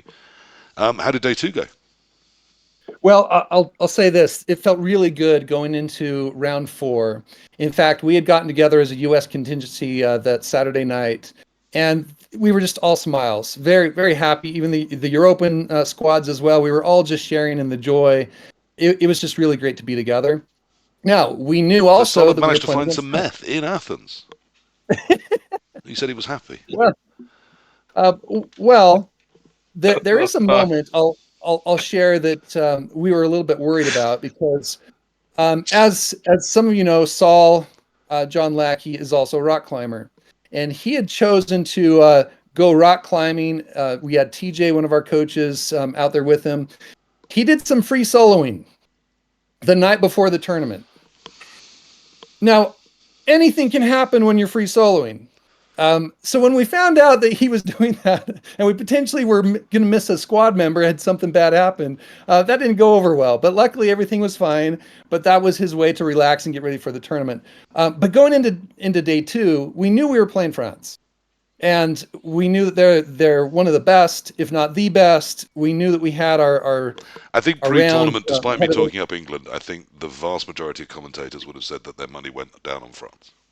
They'd won the last two World Cups. I mean, we knew that it was going to be a tough round for us. Yeah. I personally, as a captain, did not have high expectations against France. I hoped that we could do our best, but I was already so proud of my squad. So did you give an inspirational speech, or did you go, look, guys, we're going to get killed, have some fun? Have fun. Yes, do your best. Don't worry about the tournament overall. Worry about this match. Do your best, and if you don't do as well as you hope, it's okay. We've already proven that we belong here, and so that was really good. It's the beautiful thing about 3-0-0 overnight is that you can't go home losers. That's right. That felt really good for sure. So we go into our match against France. We have some great matchups. I personally got to play Jeff, a wonderful coach. Flying Eagle was with Olivier at the top, and we just had some excellent matchups. Olivier Delac, that's right. The highest NAF rated player on the planet right now. He's all right, we hear. Yeah, he can play a bit of Blood Bowl. Okay. He's not bad with rats. So we were all really lost, completely lost. Yeah. So we were all excited. It was actually a really close match. I had someone, it was James that came by early in my match. It was about halftime, and he basically told me, if you can just hold for the draw, we'll win against France. Wow. That's a great thing to hear, because it was already 1-1. He was kicking to me, and so I'm feeling like I can at least pull out the draw. This is going to go well. Several turns later, he comes back and says, if you don't win, we lose. So things have gone south on several other tables. Exactly. And unlike Mike, it wasn't all your fault. Yeah, well, one thing that happened, we had a coach, I found out after, that all he had to do was blitz someone off his ball carrier and score, and he got quad skulls. And so that was, from a win to a draw right there. So that was rough. So those kinds of things were happening. And I was playing against vampires, which typically takes a little longer. So I was the last match to finish. Yeah. So it turns out that I had a chance to win that game. All I needed was to pick up the ball, because he'd got me down after some hypnogazing, made all his rolls. None of us had re-rolls at this point. I had to pick up the ball on a 4, got it. Had to dodge out on a 3, got the 2-2.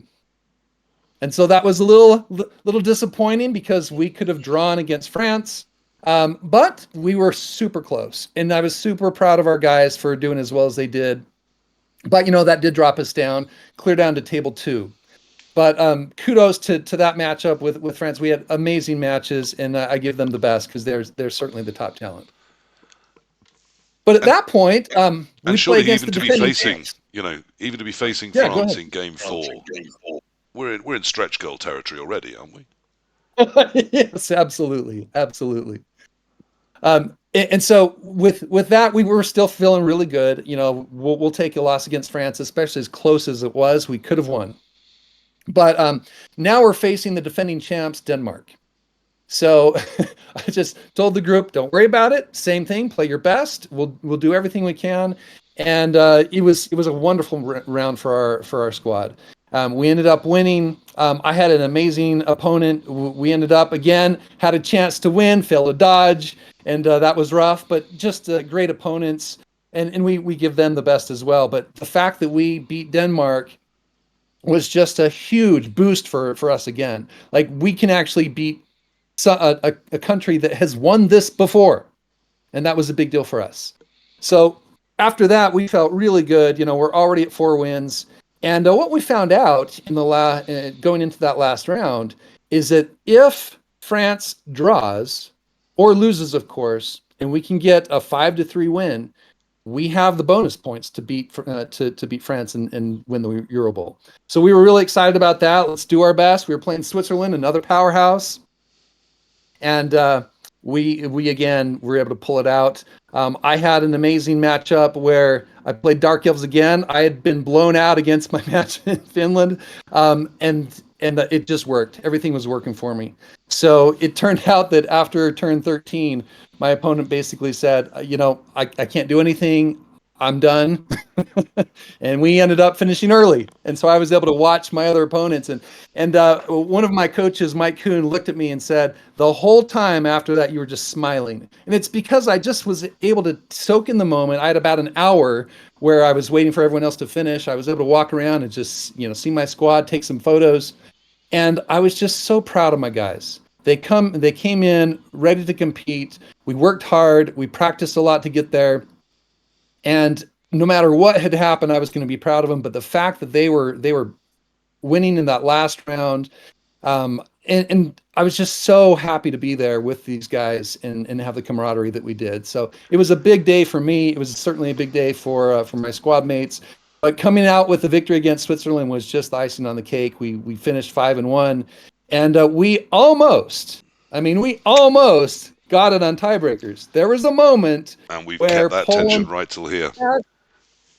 yeah, Poland just had to. France had to make a similar thing, a similar pass play, like I talked about earlier. They had to pick up the ball and throw and receive with no rerolls, and they got it all done to actually beat Poland. Had they failed that, we might have pushed up. We did end up winning 5-3, which is what we needed for the tiebreakers. So that next to you is the second place trophy from Eurobowl. It is second place, yes, and we were really excited about that. Now, my American brother-in-law, who is a toxic nightmare of a man, always says that second place is just first of the losers. Is that how it felt? Not at all. We were honored. Second place with that level of competition, we were just thrilled. And I'll tell you, there was a moment when they called us up, and basically the whole venue started chanting USA. I just, like, it just warmed my heart. It was just a really powerful moment. Had some tears because I thought it would just be our European squads maybe chanting something. It was everyone that joined in. And that was just such a great moment. We had heard throughout day two, many people coming up to us. We hope that you do it. We're rooting for you. We really hope that you can do well. And that was also an awesome experience because we know how we've been known across the international community in terms of talented Blood Bowl players. We've been kind of at the bottom. I don't know why anyone would think that North America aren't very good at Blood Bowl, but apparently that rumor did spread, yeah. We have a lot of nothing coaches, to do with right? that. And of course, our last Eurobowl, we didn't perform so well. Daniel and I had an awesome match, but, we didn't pull it out. So, yeah, expectations weren't high. Yeah, I was there. I was cheering. It was lovely to see USA in second. Everyone said, "Oh, wouldn't it be fantastic if they could be first?" I think second is as much of a miracle. I think it was an incredible performance from Team USA. I think you had some really good players. They all performed really well. And as I said to Ireland, welcome to the international stage. I think USA, we already knew, could be a powerful nation, but I think this really puts down a marker and says, no, we can compete with the best. Ireland can beat the best, but I think USA can compete, and that's probably where Ireland want to go next. I don't think that's unfair of me, is it, Daniel? That's different stages in evolution. Ireland are saying we're here, we can beat anyone, and USA are saying we're here, we could win this thing.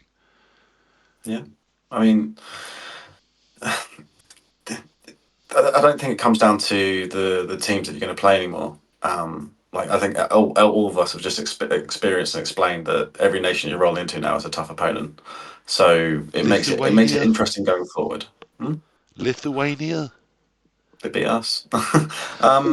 Yes, there's different countries at different stages. But the thing is that going forward with future Eurobowls, we don't actually know what they're going to look like and what they're turning into. Something we haven't talked about at the moment is that every Eurobowl is now growing arms and legs. Yeah. It's becoming mini World Cups, and that's actually quite alarming. Where it went to a manageable tournament to now it's like 650 odd people with the Europen as well. Although that was their choice. I mean, they could have run a Europen for 20 teams or for 50 teams. They chose to have that many people there, so they clearly felt they had the ability to manage those logistics. Malta had a much smaller Europen, which lots of people wanted to go to and couldn't get to, I recall. Yeah. I mean, that was the next thing I wanted to talk to all of you about, bringing you all in. We've told the stories now of who finished where and how it all went. Are you all going to go to Budapest? Is it something to repeat? And if you're not on your national team, would you go as a Europener, or are you really hoping that the national team is the way to do this? Because Budapest, I should say, Hungary is next. We are going to Budapest next. After that, we expect to be somewhere in Poland. And then it'll be another World Cup somewhere. Yeah, that'll be great. So, Brian, are you going to come over to Budapest? Yes, I'm planning on it. I am captain again, so it'll be nice to be able to go through that whole process one more time. More excellent coaches that will try out. I think we can do really well again. We have a lot of great talent here. And so you're planning to build on the foundation of this year's team. And whether we repeat that success or not, the fact that we know we can compete is good enough for me. Mike, putting your name in for Team England this year? Off to Budapest Absolute- next year? Absolutely. What I would like, what I would like to see happen, as I said, that for Team England captain, I'll be voting for Wolfren as well. And if he is elected, I would like to hope that I'll be part of his vision of Squad England in some form or another. If I'm not on the National Open or Bowl team, I will likely find some other like-minded people from the either the Squad England or the Team Tackle Zone Discord to go with. Okay, well, I mean, the Europen could be a dream for you too. Just saying. And Raging, back with Ireland, even if you're not captain, do you think Keith Abix would have you, or is it, would he stab you in the back and get rid of the old, bring in the new? No, I don't think they'll get rid of me that easily. I'll cling on tooth and nail, no matter what. We're going to have either way, whoever gets the captaincy, we're going to have a change of quite a few personnel. A lot of people have legitimate reasons why they need to have a break from the international scene. So I already know that's coming. So I believe that hopefully, if I'm not the captain, you'll still pick me with my experience, etc., etc. But I'd be there no matter what. There's a lot of work to do between now and then. I've got more responsibility than most captains, being one of the committee members. So I'll be there no matter what. Brian, Budapest. Number one for USA, is that the target? Well, if we want to say we can improve on our performance, that's all there is. So yes, that's what we're going to shoot for. But we know that we got pretty lucky. We had some amazing matchups. We hope to repeat that success, but we will bring our best U.S. squad, and we'll do what we can. Mike, I'm going to put you in an invidious position. Imagine you were the England captain next year in Budapest. Should they be shooting for number one?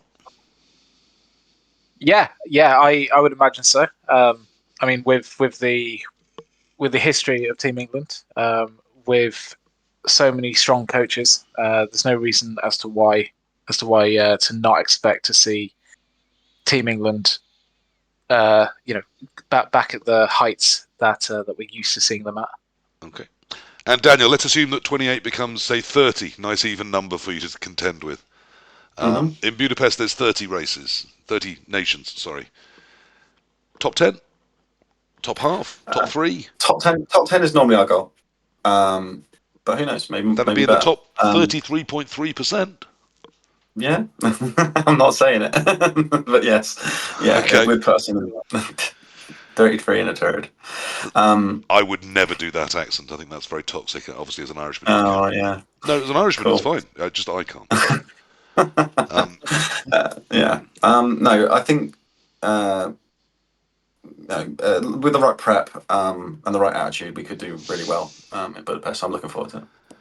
Excellent. Now, we all were there. I wasn't part of the Euro Bowl, though. I was taking part in the bigger event.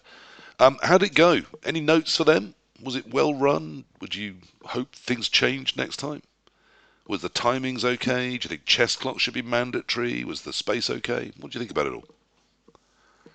I think with the chess clock thing, it would really help to make it mandatory because just with them being as strict as they were, making it mandatory for everyone to play one just immediately it just puts everyone in at it manages an expectation there, and you don't get these games that end up like having to be cut short because people weren't calling for a clock either at the start of the game, at half time, at whatever point they felt it necessary. Is that like me, that socially you find it very awkward and impolite to suddenly say we're putting a clock on our game now?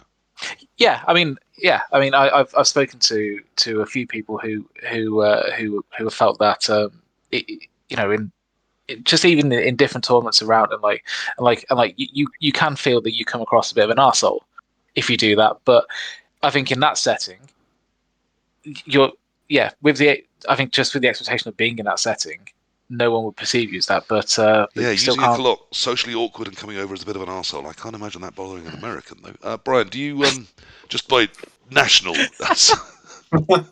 stereotypes, um, not as an individual, obviously, I'm sure you're a lovely human with a great deal of modesty and kindness towards others and empathy for the world.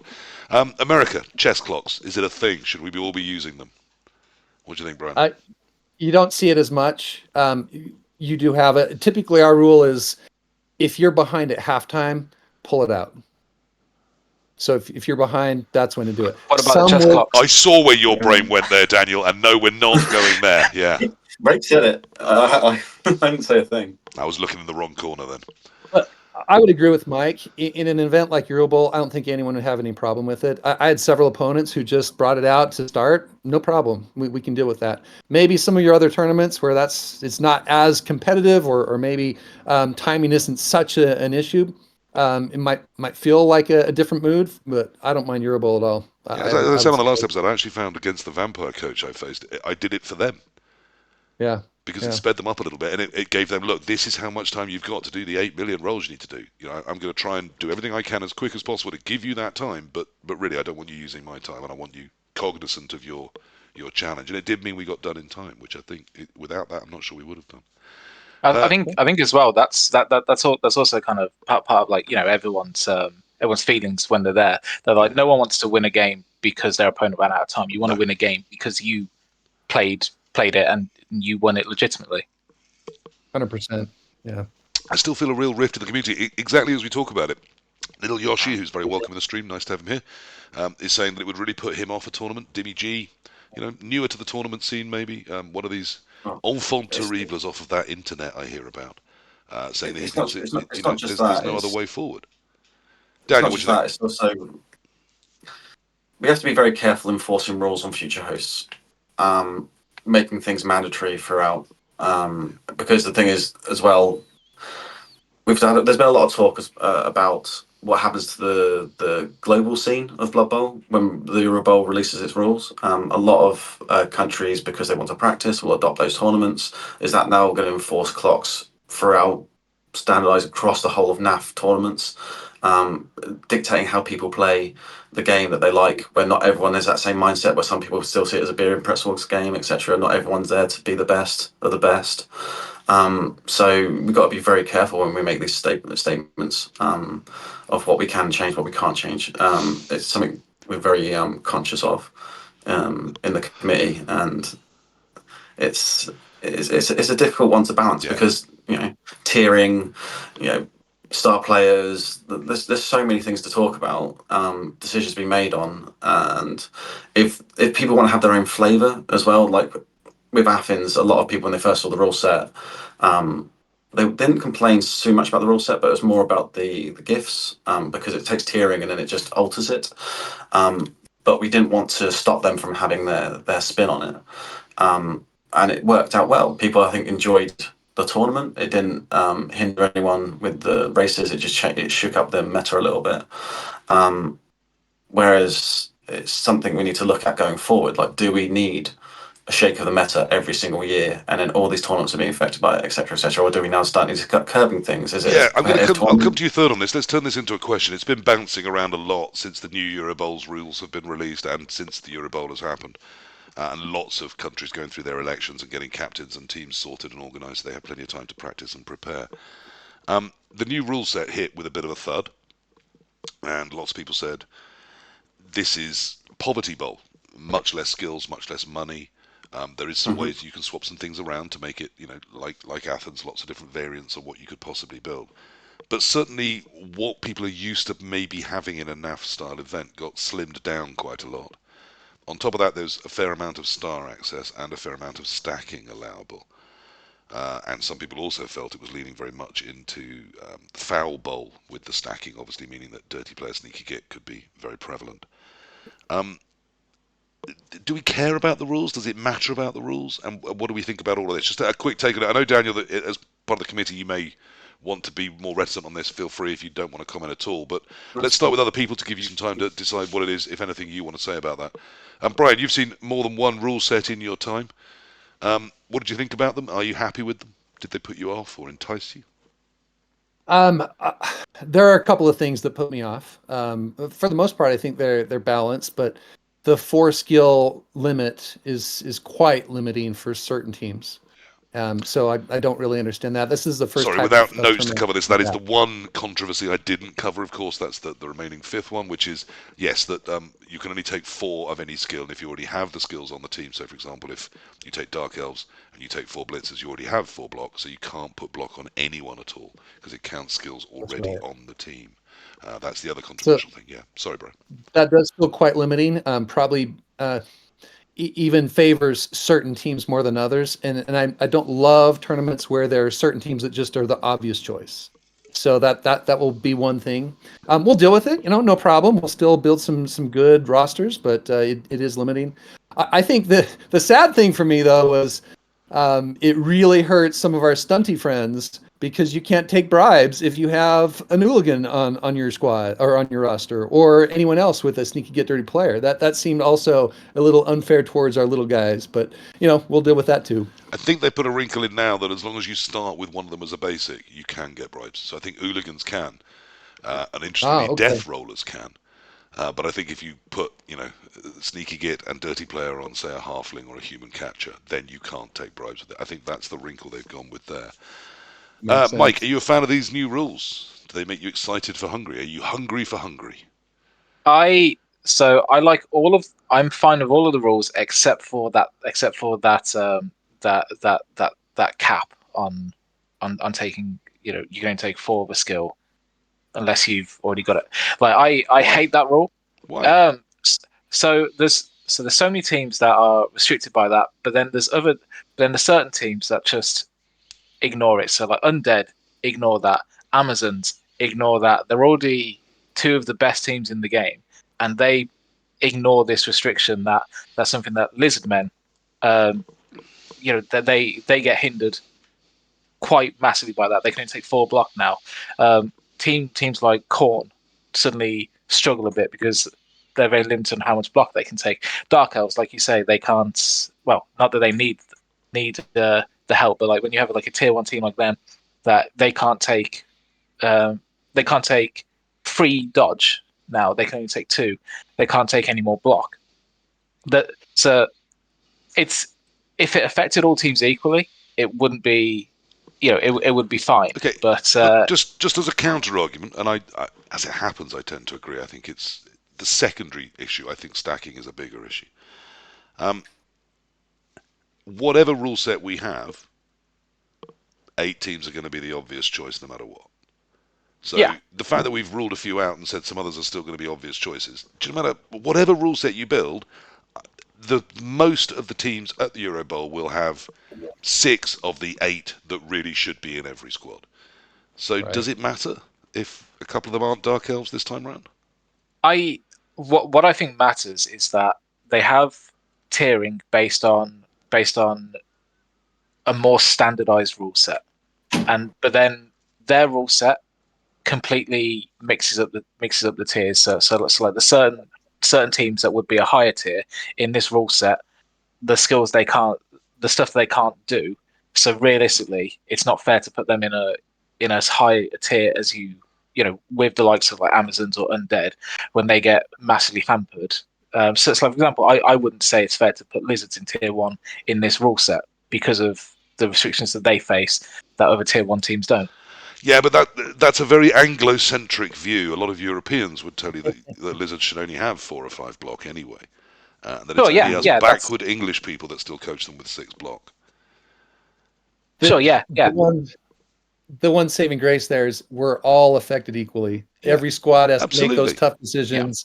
It impacts us all, and so it'll be Because it means interesting to that see how every squad different the suddenly has to squads are. have humans and Khemri instead of Dark Elves All right. and Wood Elves. Then I don't know. Why is that necessarily a problem? It just means we coach different races, but there'll still be 8 to 10 that are the obvious picks under any rule set. Daniel, I did say that obviously England having such a distressing result was entirely the Rake's fault, and the England coming second, not first, we did manage to blame in passing on Brian. Is this rule set on you? Is this your fault? I didn't write the rule set. But you're on the committee. You said yes. You Yes. went, yeah, this works. Everyone's going to love Yeah. this. Well, Put it when out there. when when we when we're giving a rule set, it has to meet the parameters of the charter. There is there's clear things that are allowed, and we will obviously a lot of good level heads within the committee. Everything's discussed, everything's looked at. We'll see what we can advise and what we can change. I mean, it's a very difficult one to balance because the problem we've got is when the host nation wins the hosting rights.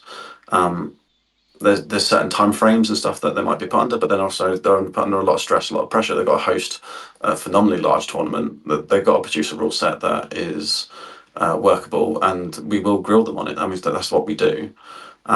Because also outside of that, as has been pointed out in some of this controversy, that rule set's going to percolate into a lot of other tournaments over the next year.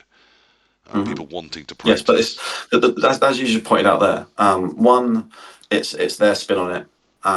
So that's how we're managing at the moment. Two, they're still in the data collection stage. It's not the final version of the rule set. If they are seeing teams that are massively losing or losing favour, etc., they might choose to move tierings, as Rake and stuff were saying. So we're not in the final iteration of it yet.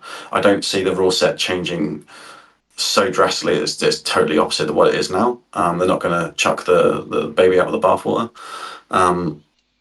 But there are plans and things of looking going forward, because there's so many things to look and talk about. I mean, Yeah, we had I a couple can't of coaches. talk. I mean, Jay Leave, who does this sort of thing a lot because I don't think he has much of a life. He did a copy of every single possible thing you could build in every race under this rule set.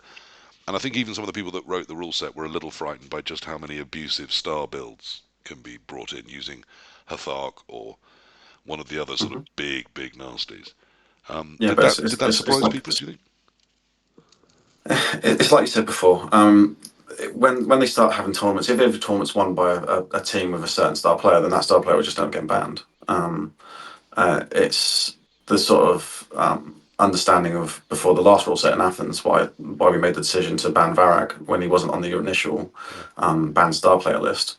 Is because of the dominance by certain underworld teams. But that was before the underworld team took us huge. The Games Workshop came along and took us huge like spanking of them.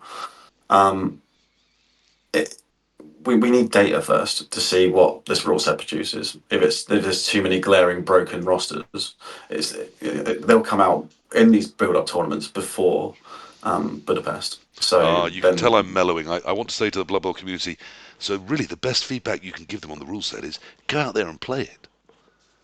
yep. Yeah. Funny enough, yeah, no one likes that. Well, I mean, because there's also been some But people saying dismissively, look, just you can't theory bowl the problems with this. Go out and give us some data. Well, I'm happy to give them data, but I can also theory bowl some problems with it. I think both are valid methods of criticism. but you're never going to have a perfect rule set. I mean, do we go back to the box No, true. standard? Every single team gets 6 skills and there's no tiering, or are we going to try and make every team usable when it doesn't work in a game like Blood Bowl because It the is teams equal aren't teams built? viable. Yeah. As a committee Yeah. member, one question I do think has been bounced around this issue a lot. Do you see it as the job of Eurobowl to be the leading Blood Bowl tournament of the year? No, our job is to produce a incredible international tournament for one day. We don't 2 days. uh, we don't get involved in what other tournament organisers choose to do with their tournaments. It's just that that's what people want to build up to. But the thing is, every tournament organiser is different. They might, go left field and actually decide to run their own tournament and have a bit of fun, or go back to the box standard. I mean, I think I said this the other day. It's been a long time, a hell of a long time, since I played in a tournament where it's just a case of everyone gets 6 skills. Let's do no tiering. Let's see where it is. It'd actually be nice to actually play a tournament like that again for once. Even Um, Warhammer World now, even Games Workshop itself, they use their internal tiering of tiers 1, 2, and 3, which none of us are that convinced are brilliant, but even they use no. tiering now. So it's become that mainstream that even the company has adapted to what the players were doing anyway, which is always Yeah, quite I interesting. mean, variety is amazing, and it shouldn't just be one way or the other. But the problem with the international game is we want to have a competitive tournament. We want to see which country come out on top, because it's not just because, oh well, you got to take these broken races and they just perform really well. Great. We need to try and make it level, and that's why no one actually had an issue when it was a case of, right, everyone's taking wood elves, everyone's taking lizards, everyone's taking undead. It's like, because then you get to see who the better teams are, because everyone's taking the same. It's like Grither and yourself pointed out. If every country's with the same handcuffs on, you all make the same choices, then you just rock up and play and see where the dice land at the end of the day. Yeah, I mean, I did see some of these people complaining. I do agree with Mike that if you're going to hit dark elves, why not hit undead? If you're going to hit lizard men, why not hit Amazons? Well, These seem the teams that odd are getting choices. targeted isn't. Yeah, the teams getting targeted isn't undead. The teams getting targeted is the spam teams, because people are frustrated of playing them over and over again because of the old mindset of thinking. It's like, I don't want to play guard spam dwarfs. I don't want to play this because it's not an enjoyable game, and people want to have an enjoyable game. But then it's like, well, do you want to have a competitive game where you're playing against the best players, playing the best teams with the best skills that would make that team stronger? Now, there's a time here we do have to move on, because you're going to trigger me if we start talking about dwarfs. At the recent Blood Bowl 3, I know that's a massive change of gear, but at the Blood Bowl 3 World Cup, there are exactly no dwarf teams being taken amongst 64 choices. People are taking Imperial Bloody Nobility. There's only 20 races available in Blood Bowl 3, and yet not one person is taking dwarfs. And this is a format that might involve overtime, and yet no one's taking dwarfs. I mean, they had their day with their death rollers, but goodness me, dwarfs are suffering right now. I don't know what to do about it either. I can't think of how to help them. They don't need That's the thing. You can't save one team by damning the others. No, and if you suddenly give them 6 or 8 guard, people are just going to hate them more. So I don't know what can be done about dwarfs. Now, we do need to wrap up. I did warn you, if we get to the 2-hour point, I do crash to a stop. So go buy my dice on eBay if you enjoy One World, One Blood Bowl. I don't think £12 with shipping is too much to say a brief thank you for the 52 episodes you've now possibly enjoyed. At the end of all of this, I do like to just hand over to you guys. Someone else much smarter than me suggested this one time, and it's now something we've tended to adopt every show. What haven't we talked about, or what haven't I asked you to do with your experience at the Eurobowl that we should have touched upon, or you're amazed I haven't covered yet? You've only got about a minute each. Then we do need to let everybody go. Their ears will be bored of us. I'm going to start with Brian, because he's been here before. Let's give the new guys some time to think. Anything we haven't discussed or talked about, or anything you want to say about Eurobowl as we wrap up and say goodbye? Just one thing on my mind is I really liked the theme that Greece put on, Athens really leaning into the Athenian gods with the blessings. I thought that was wonderful. It allowed us as a squad to really think who gets the blessing, who needs it. My recommendation for future Eurobowls and a lot of tournaments for that matter is to lean into a theme. I would love to see something related to Hungary and Budapest as part of the Eurobowl rules. Just like every nation can have their own spin on the rules, just if it's a slight thing like a blessing. I love that. I would highly recommend it for future tournaments like that. I mean, I thought the theme was cool too. It did come at the cost of asymmetry. My Amazons with 8 skills or 7 skills might have been sat opposite Amazons with 6. Did that bother you? For me, not at all, because you can choose as a squad how you want to balance those. But that was just one example. It could be a kickoff table that's custom to your nation. It could be anything that's just a little bit flavorful that allows us to really want to learn about your history and everything else that you bring to the table. Yeah.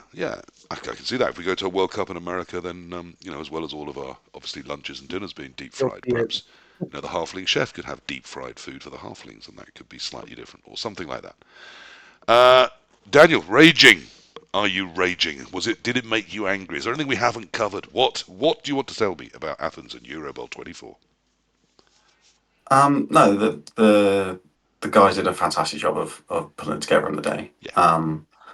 The tournament was amazing. We didn't obviously have time to talk about the venue and what else was going on there that weekend, because there's a massive geeky Comic-Con and all that kind of stuff. And yeah, they did a great job hosting. What I'd probably suggest for anyone who is looking at trying to make international team, play training camps, play practice games at a high level, use rosters. However, when you're having a training game, don't just if the one player is destroying another player because they've removed half the team, start again, right? Stop. The Yeah, sort do of something mindset else. of, yeah, and actually like talk through your turns. This is what I'm thinking. This is what I'm planning with it, rather than And just was sitting this there in all in silence and someone's playing a normal garden, game. or is this online, or? Wherever you can, more practice, more talk, more collaboration. Have training camps. Come together as a team. That'll improve the level of play and make you perform better at tournaments, because, like people talked about before, you get used to ways of thinking, recognizing patterns, etc., etc. Mike, Eurobowl, Team England, all of that. I've been at times quite brutally harsh to you. I've asked you the tough questions. I'm not afraid to do that. But we've also had, your lovely story of joy and what a fabulous time it was. Is there anything we haven't said or covered that you wanted to do on your first appearance on One World, One Blood Bowl? No, I don't. You know what? I don't. I don't think there is. But what I do just want to kind of reaffirm, kind of what Daniel was saying with like training camps and stuff like that. Is that like something that was just really something that I enjoyed in the run up was the kind of the theory bowling, the looking at the rule set and be like, well, what can we do with these rosters? If you want to take this roster, what can you do with that? What can we do like the blessings and stuff like that? I know a lot of Team England they like the rules to be straightforward, to be very simple and very sensible. But then when it's more flavorful, when you have a lot of variance in the rules, there's a lot of theory more than going to. And with a background in like playing in TCGs and all this different variants you can do with deck building, that's something that I like to look at and be like, oh well, what can you do with this team? What can you do with this? So having like those discussions was really interesting, and I did like that. Sorry, TCGs as tradable card games? Yeah, trading Yeah. card games. Yeah. I thought it was, but we probably have someone out there in the nerdosphere that only plays Blood Bowl and doesn't understand what these things are. Certainly, if you're my generation, then most of those happened after we'd already got through our gaming stages. So, hence, I never got into those sorts of things. Look, guys, thank you very much for coming on. That's 2 hours on the Eurobowl. What a fabulous time we had in Greece. I'd love you all to come on again. There is a new season of One World, One Blood Bowl. If you have any ideas, both as guests or indeed as listeners, as to anything you would like me to cover or talk about, I'm actively planning shows through till Christmas and into the New Year right now. So do let me know. Remember, if you want some celebratory dice, those are available on eBay. Don't overpay for shipping. If they're too expensive from the UK, we can find other ways of getting them to you. It's not about making eBay money, or even really about making me money. I just have some spare, and if you want them, I would appreciate it. Thank you very much, guys. If you could wave and say goodbye, it finds me a nice, easy point to find in the edit. I also love that Teletubbies ending. It makes us all as serious as we ought to be. We play a kids' game. That was episode 52. Thank you very much, and bye-bye. Hi.